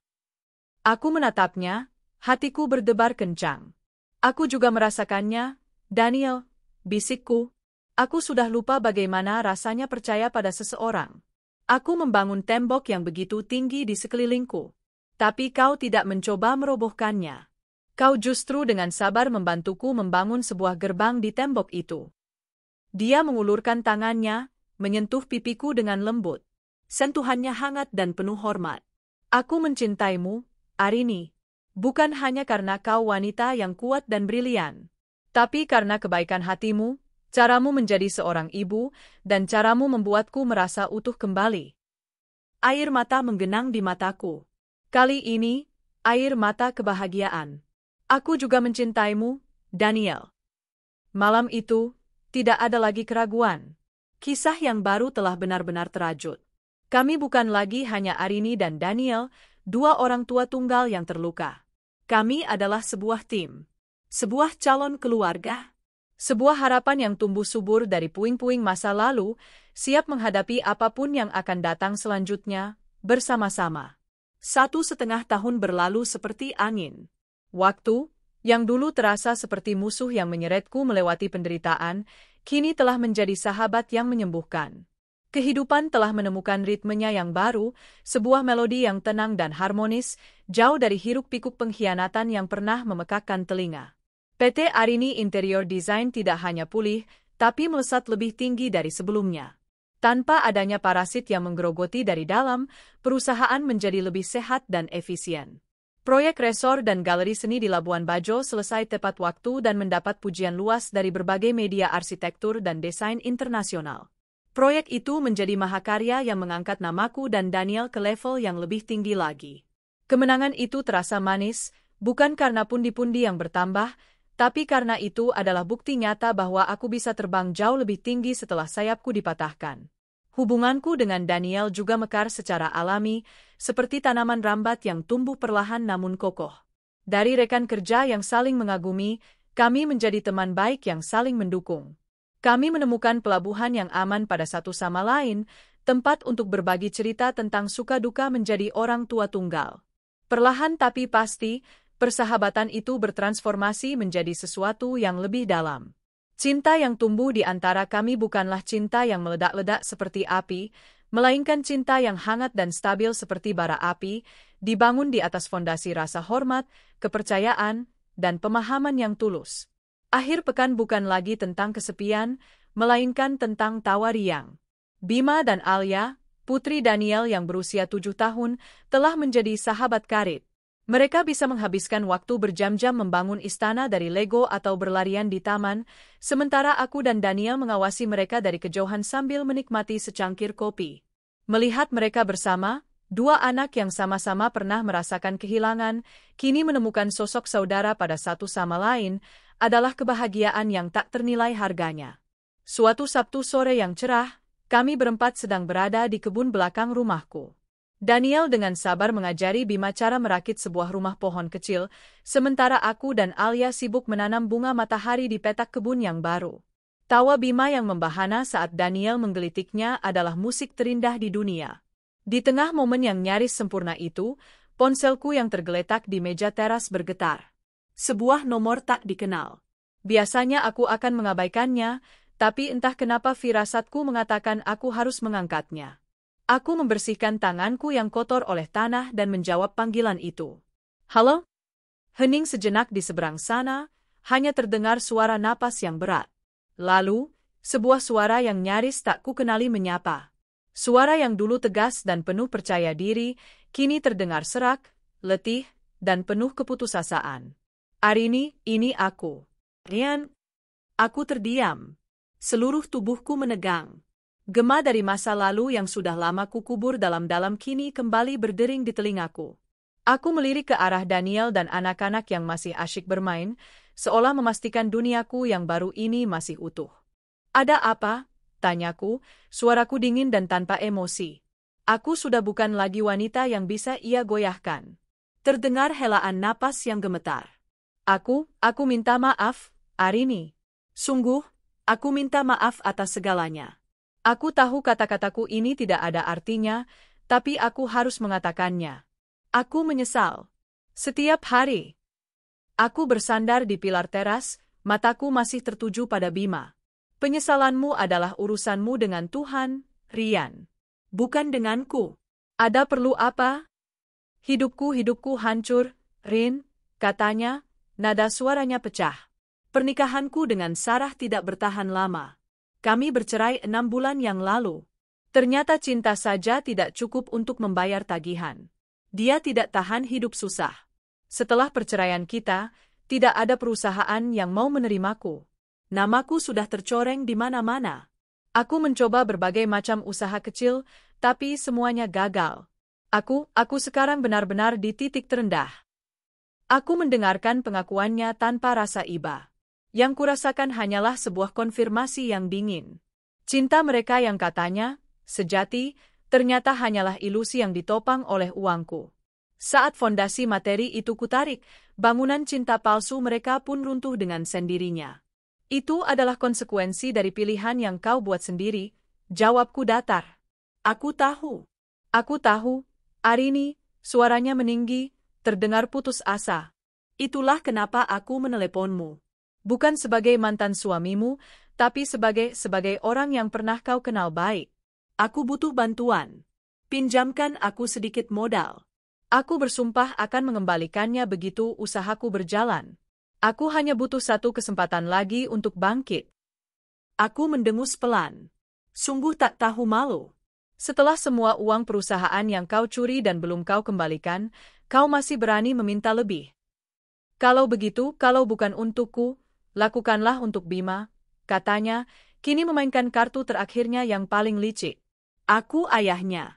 Aku tidak mau dia melihat ayahnya menjadi seorang gagal. Izinkan aku bertemu dengannya, Rin. Sebentar saja.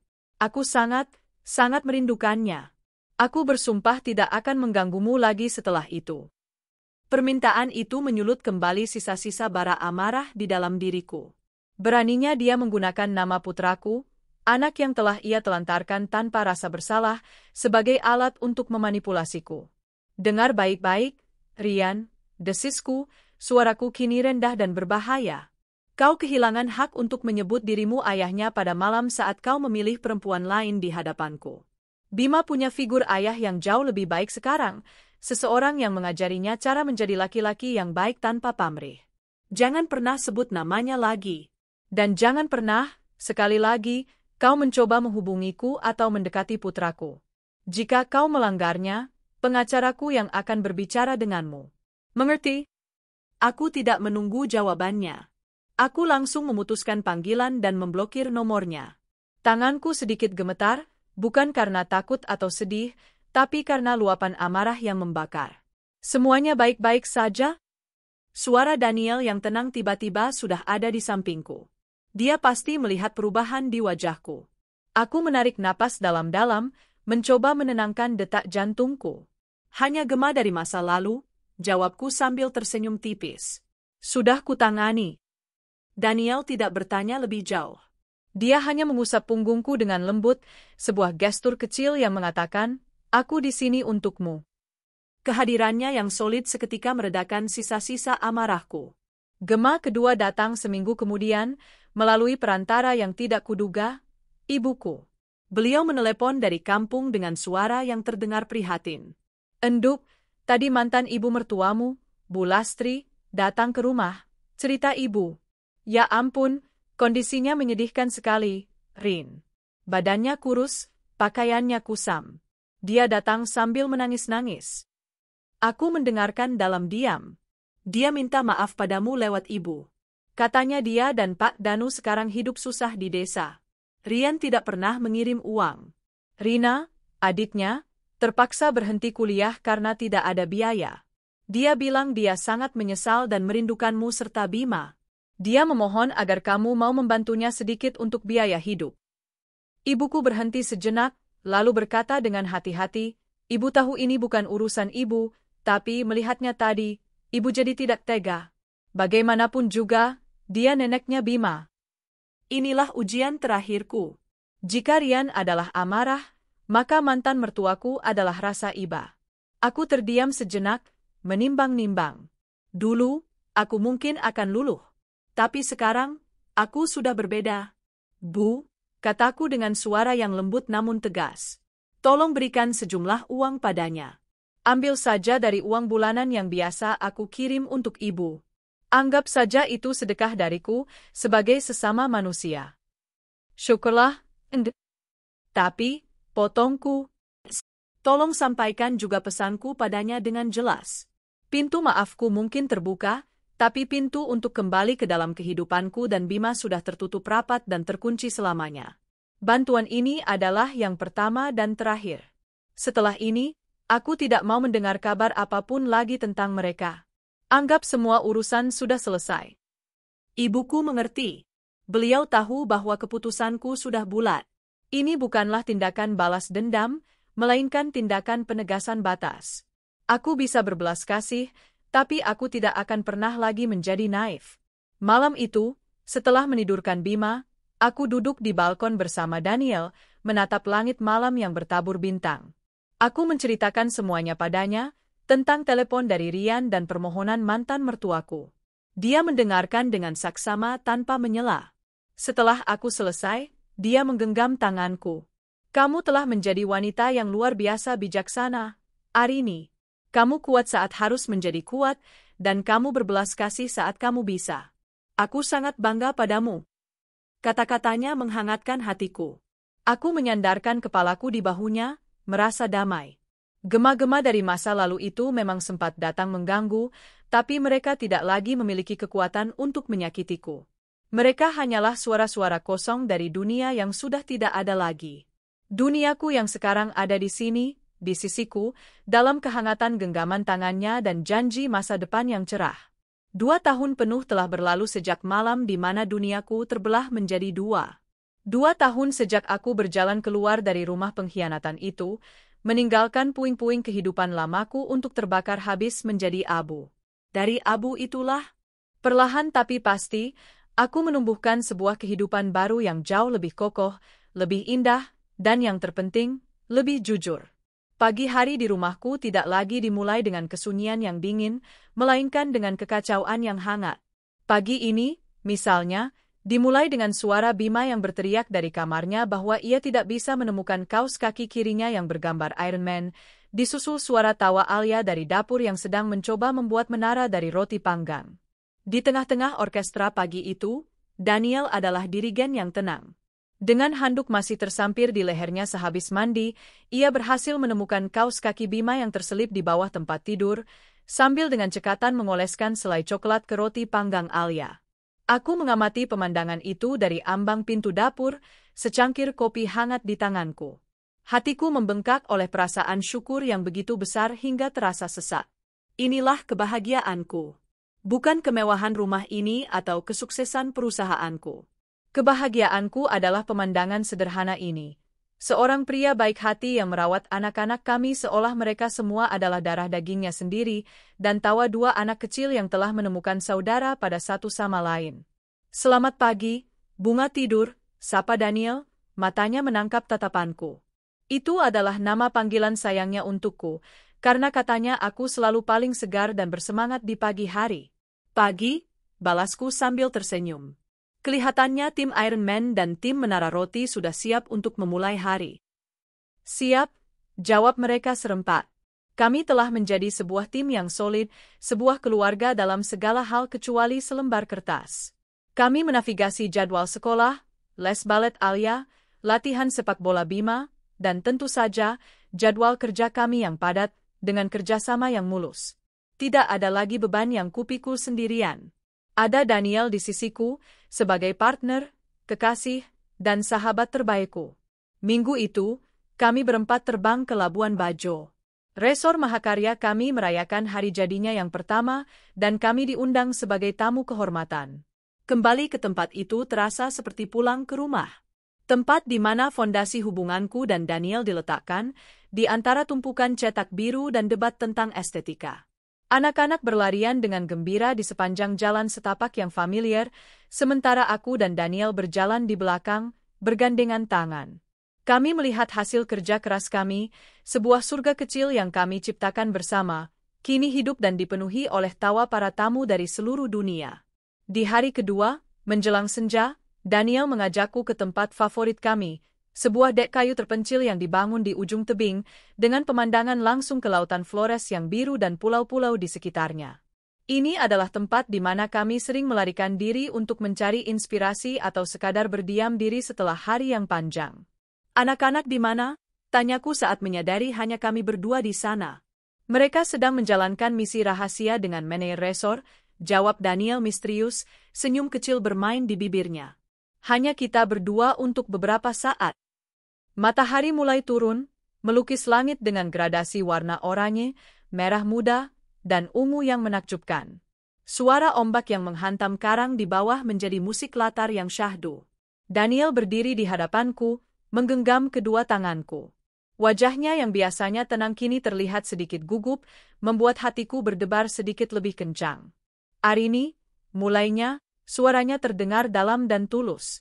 Aku ingat pertama kali kita berdiri di titik ini. Saat itu, tempat ini hanyalah tanah kosong dan impian di atas kertas. Sama seperti kita. Kita berdua adalah 2 orang yang berdiri di atas puing-puing masa lalu, mencoba memimpikan masa depan. Dia menatap mataku lekat-lekat. Aku melihatmu membangun kembali hidupmu dari nol, Rin. Aku melihatmu mengubah rasa sakit menjadi kekuatan, mengubah air mata menjadi fondasi yang kokoh. Kau tidak hanya membangun resor ini, kau membangun kembali dirimu sendiri. Dan itu adalah hal terindah yang pernah kusaksikan. Jantungku berdebar semakin kencang. Aku tahu kemana arah pembicaraan ini. Aku datang ke dalam hidupmu sebagai rekan kerja, lanjutnya, lalu menjadi teman, lalu menjadi kekasih. Tapi semua sebutan itu terasa tidak cukup lagi. Apa yang kurasakan untukmu, untuk Bima, untuk keluarga kecil yang kita bangun ini, jauh lebih besar dari itu. Tiba-tiba, dari belakang kami, muncul Bima dan Alia, berjalan perlahan dengan wajah serius. Mereka mengenakan pakaian terbaik mereka. Alia membawa sebuah kotak beludru berwarna biru laut, sementara Bima memegang sebuket kecil bunga frangipani putih. Mereka berhenti di depan kami, wajah mereka berseri-seri. Daniel tersenyum, lalu ia melepaskan tanganku dan berlutut di hadapanku, di atas dek kayu yang kami rancang bersama. Pemandangan ini begitu kontras dengan pemandangan beberapa tahun lalu.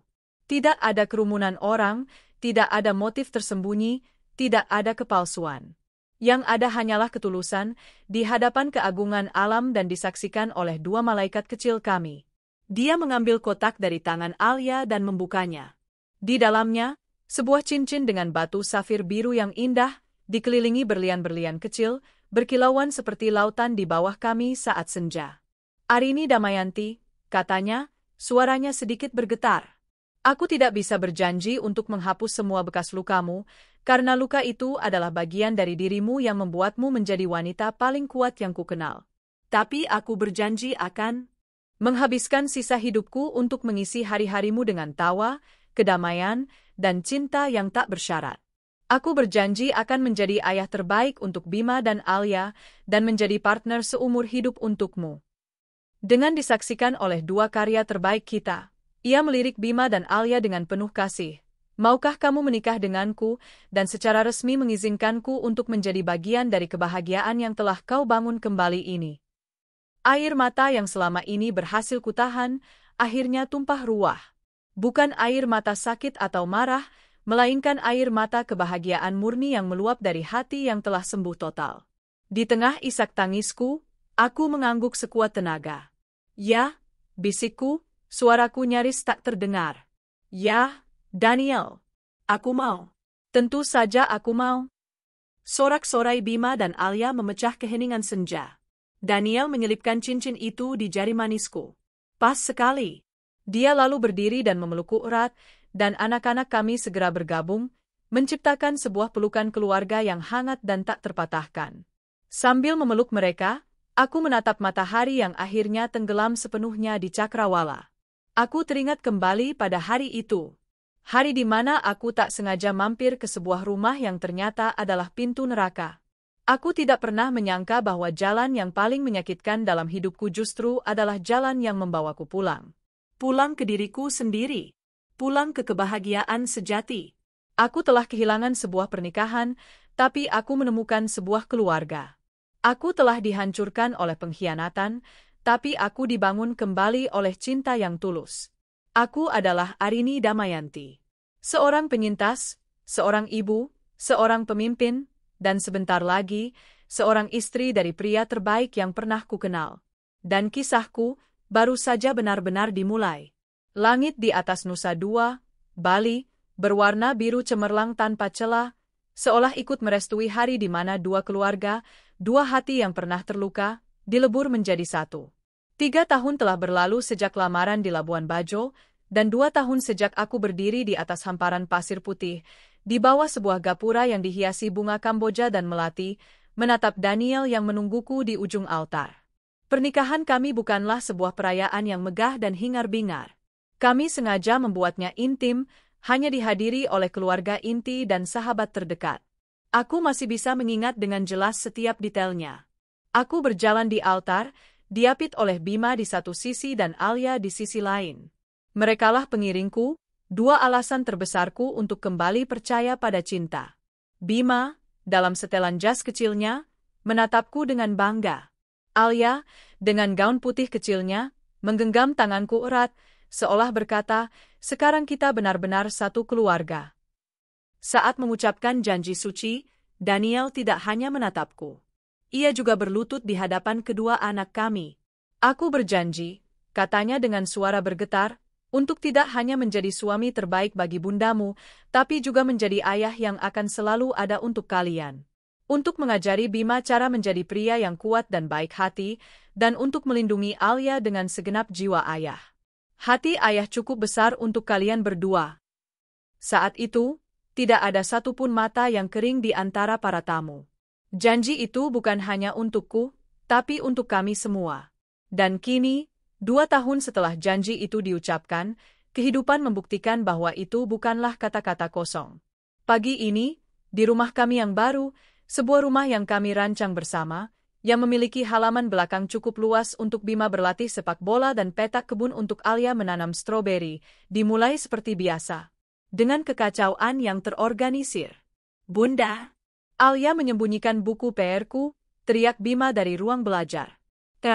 Aku hanya meminjamnya untuk melihat contoh gambar planet, balas Alia tak mau kalah dari kamarnya. Aku, yang sedang mencoba mengikat dasi Daniel, hanya bisa tersenyum.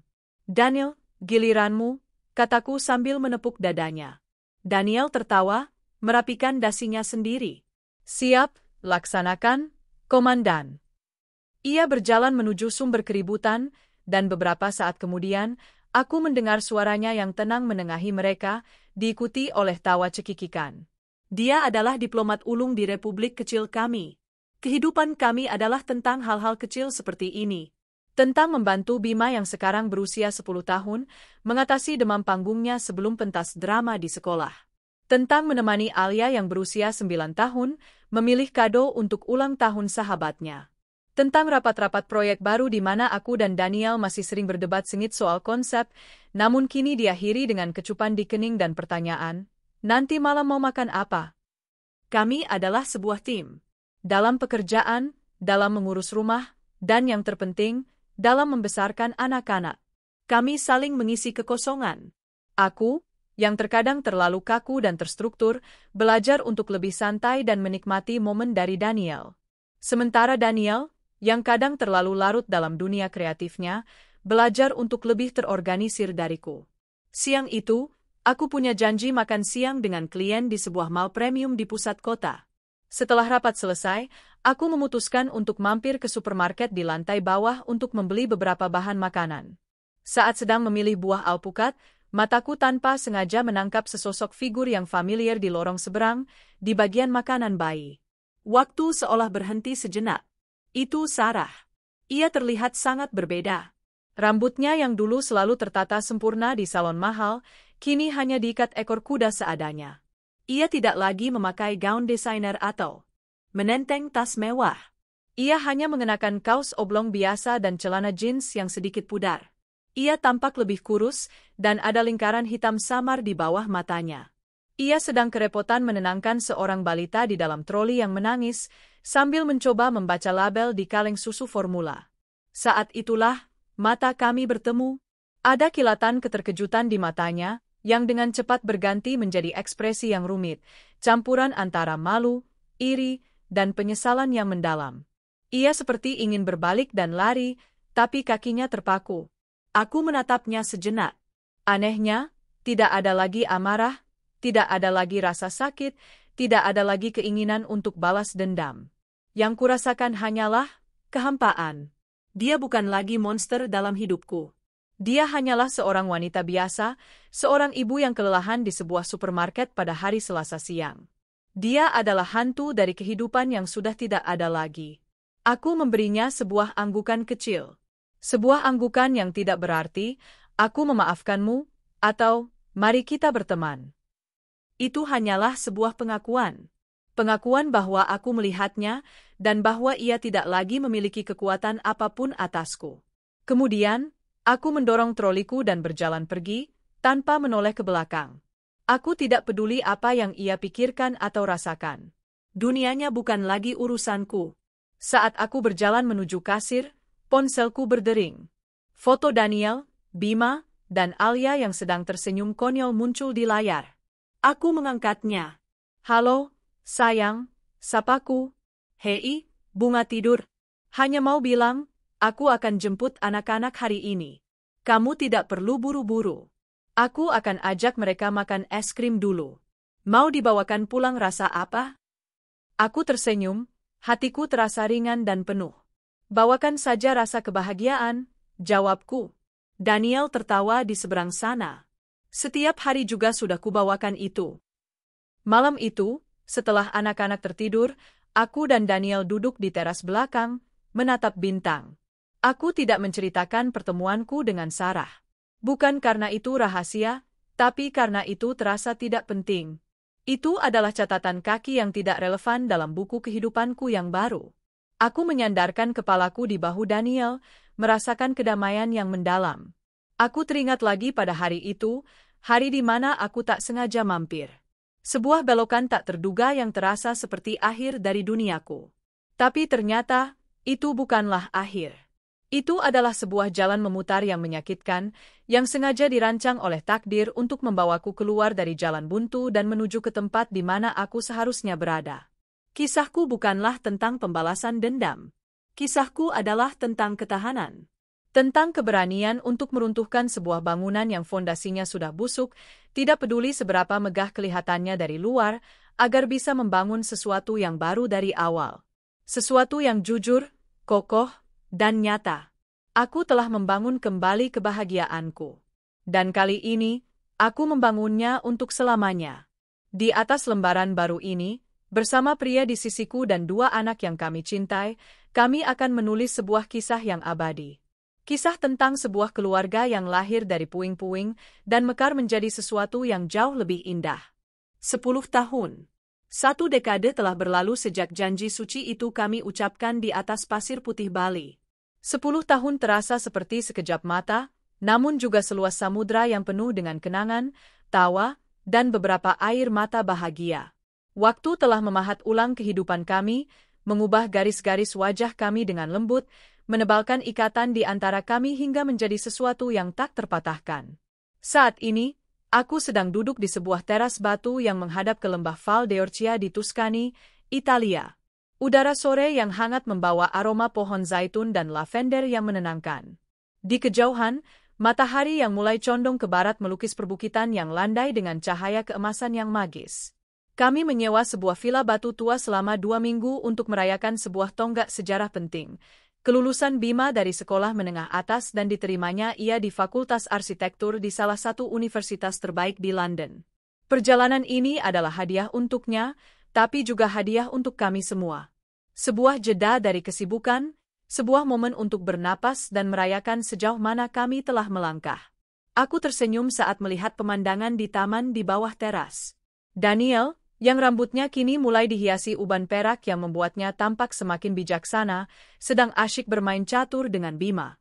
Putraku, yang kini telah tumbuh menjadi seorang pemuda setinggi ayahnya, dengan rahang yang tegas dan sorot mata yang teduh, sedang berpikir keras.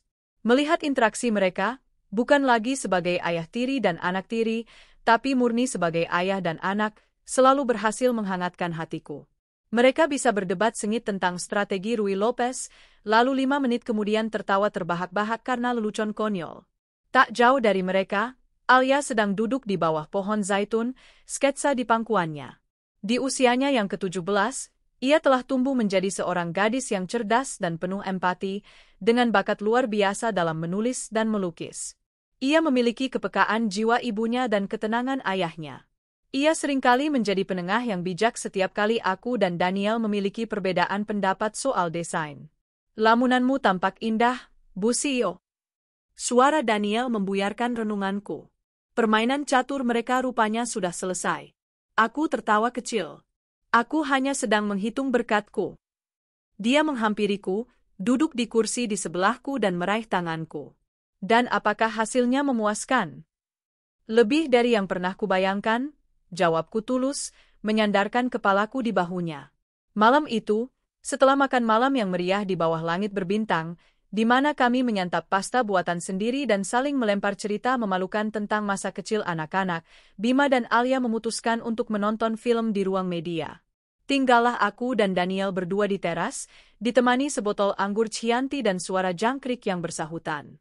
Dia sudah besar, kata Daniel pelan, matanya menerawang. Rasanya baru kemarin aku mengajarinya cara melempar bola. Dan rasanya baru kemarin aku khawatir setengah mati tentang bagaimana ia akan menerima kehadiranmu. tambahku. Kita berhasil, Arini, katanya sambil menatapku. Kita benar-benar berhasil. Keheningan yang nyaman menyelimuti kami sejenak. Kelulusan Bima memang memicu gelombang nostalgia. Aku teringat pada bocah lelaki kecil yang ketakutan dan bingung di tengah perceraian orang tuanya. Dan kini, ia akan segera terbang untuk mengejar mimpinya sendiri. Kau tahu, kataku pelan, beberapa hari ini, aku banyak berpikir tentang masa lalu. Tentang wanita yang memulai perjalanan itu sendirian bersama putranya. Wanita itu terasa seperti orang lain sekarang. Daniel mengusap punggung tanganku dengan ibu jarinya. Wanita itu adalah pahlawan. Dia mungkin tidak menyadarinya saat itu, tapi dia sedang berjuang dalam pertempuran terpenting dalam hidupnya. Apakah menurutmu aku terlalu kejam? Tanyaku, sebuah pertanyaan yang sesekali masih menghantuiku di malam-malam yang sunyi. Caraku menghancurkan mereka semua, terkadang aku bertanya-tanya apakah ada cara lain yang lebih baik. Daniel terdiam sejenak, memikirkan jawabannya. Kau tidak kejam, Arini. Kau tegas. Kau melindungi dirimu, putramu, dan semua yang telah kau bangun dengan susah payah. Kau hanya memberikan mereka cermin untuk melihat wajah asli mereka sendiri. Mereka tidak suka dengan apa yang mereka lihat, itu bukan salahmu. Kau melakukan apa yang harus kau lakukan untuk bertahan hidup. Dan lihatlah apa yang tumbuh dari keputusan itu. Dia benar. Kebahagiaan yang kami miliki sekarang adalah buah dari ketegasan itu. Apa kau pernah memaafkan mereka? Tanyanya lembut, tidak menghakimi. Aku menarik napas dalam-dalam, menatap lembah yang gelap. Aku sudah lama tidak memikirkannya seperti itu. Memaafkan, terdengar seperti aku memberikan mereka sebuah hadiah. Aku lebih suka menyebutnya, melepaskan. Aku melepaskan amarahku, rasa sakitku, dan dendamku, bukan untuk mereka, tapi untuk diriku sendiri. Aku tidak mau menghabiskan sisa hidupku membawa beban mereka di punggungku. Aku melepaskan mereka agar aku bisa terbang bebas. Aku berhenti sejenak, lalu melanjutkan. Beberapa tahun yang lalu, aku sempat mendengar kabar tentang mereka dari seorang kenalan bisnis lama yang berasal dari kampung yang sama. Rian tidak pernah benar-benar bangkit. Dia mencoba beberapa pekerjaan serabutan, tapi egonya yang besar tidak pernah bisa menerima kenyataan. Kata orang, dia menjadi pria yang pendiam dan penuh penyesalan, menghabiskan hari-harinya dalam bayang-bayang, seandainya. Mantan mertuaku sudah meninggal dunia beberapa tahun lalu. Hidup mereka kembali seperti semula sebelum mereka mengenalku. Mungkin itulah hukuman yang paling setimpal, bukan kemiskinan, tapi kembalinya mereka pada kenyataan setelah sempat mencicipi mimpi. Dan Sarah? Aku tidak pernah mendengar kabarnya lagi setelah pertemuan singkat di supermarket itu. Dan sejujurnya, aku tidak peduli. Dia adalah sebuah bab yang sudah selesai, bahkan sampulnya pun sudah kulupakan. Mengucapkan semua itu dengan lantang terasa membebaskan. Tidak ada lagi kepahitan. Tidak ada lagi amarah. Yang ada hanyalah sebuah kesimpulan yang tenang atas sebuah kisah yang telah lama berakhir. Kisah mereka telah selesai, sementara kisahku terus berlanjut, menjadi semakin indah setiap harinya. Fokusku kini bukan lagi pada masa lalu, tapi pada warisan yang kami bangun untuk masa depan. Firma arsitektur dan desain kami, yang kini secara resmi bernama Wijaya Damayanti, telah menjadi salah satu yang terdepan di Asia. Tapi bukan itu yang membuatku paling bangga. 5 tahun yang lalu, kami mendirikan sebuah yayasan bernama Yayasan Fajar Harapan. Yayasan ini memberikan beasiswa penuh kepada gadis-gadis muda berbakat dari keluarga kurang mampu yang ingin mengejar pendidikan di bidang seni, desain, dan arsitektur. Setiap kali aku melihat wajah-wajah penuh semangat dari para penerima beasiswa kami, aku seperti melihat versi muda dari diriku sendiri, seorang wanita dengan mimpi besar. Memberi mereka kesempatan yang mungkin tidak akan pernah mereka dapatkan adalah caraku mengubah luka lamaku menjadi kekuatan bagi orang lain. Itulah warisan sejatiku. Di hari terakhir kami di Tuscany, aku mengajak Bima berjalan-jalan di antara kebun anggur. Hanya kami berdua. Jadi, calon arsitek, godaku, sudah siap menaklukkan London. Dia tersenyum, senyum yang sangat mirip dengan Daniel. Sedikit gugup, Bun. Tapi lebih banyak semangatnya. Bunda sangat bangga padamu, sayang. Kau tahu itu, kan? Aku tahu, Bun. Dia berhenti berjalan dan menatapku dengan tatapan dewasa yang terkadang masih mengejutkanku. Aku ingin bilang terima kasih. Untuk liburan ini? Bukan. Untuk segalanya, katanya serius. Aku mungkin masih kecil saat itu, tapi aku ingat semuanya. Aku ingat saat rumah terasa sepi. Aku ingat melihat Bunda sering bekerja sampai larut malam. Dan aku ingat saat ayah Daniel datang ke dalam hidup kita.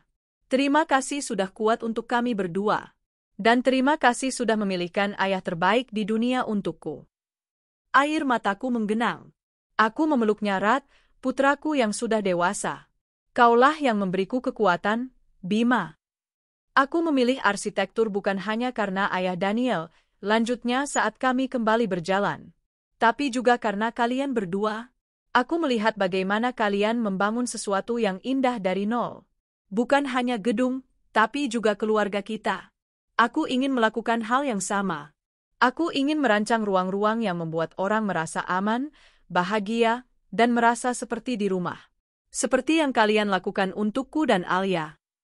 Kata-katanya adalah hadiah terindah yang pernah kuterima. Semua perjuangan, semua sakit hati, semua air mata, semuanya terbayar lunas dalam satu momen itu. Warisan terbesarku bukanlah perusahaan atau yayasan. Warisan terbesarku adalah dia dan Alia. Dua anak manusia yang tumbuh menjadi pribadi yang penuh kasih dan empati karena mereka dibesarkan dalam cinta yang tulus.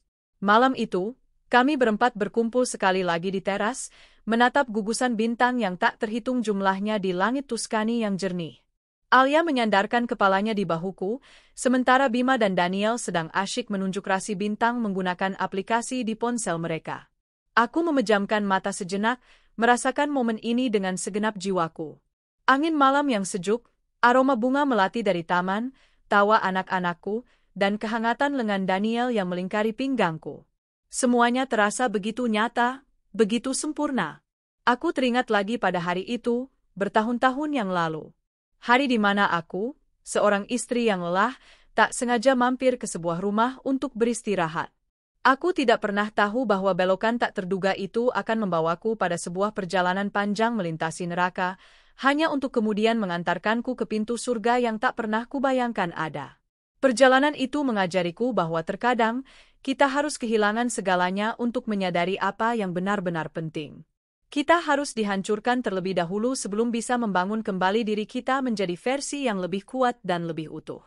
Kisahku bukan lagi tentang pengkhianatan seorang suami atau kelicikan seorang sahabat. Itu hanyalah prolognya. Kisahku yang sesungguhnya adalah tentang seorang wanita yang menemukan kekuatannya sendiri, tentang seorang ibu yang berjuang demi masa depan putranya, dan tentang dua jiwa yang menemukan pelabuhan terakhir mereka pada satu sama lain. Di pelabuhan terakhir ini, di tengah keluarga yang kubangun dari puing-puing, di bawah langit yang sama yang pernah menyaksikan air mataku, aku, Arini Damayanti Wijaya, akhirnya benar-benar pulang.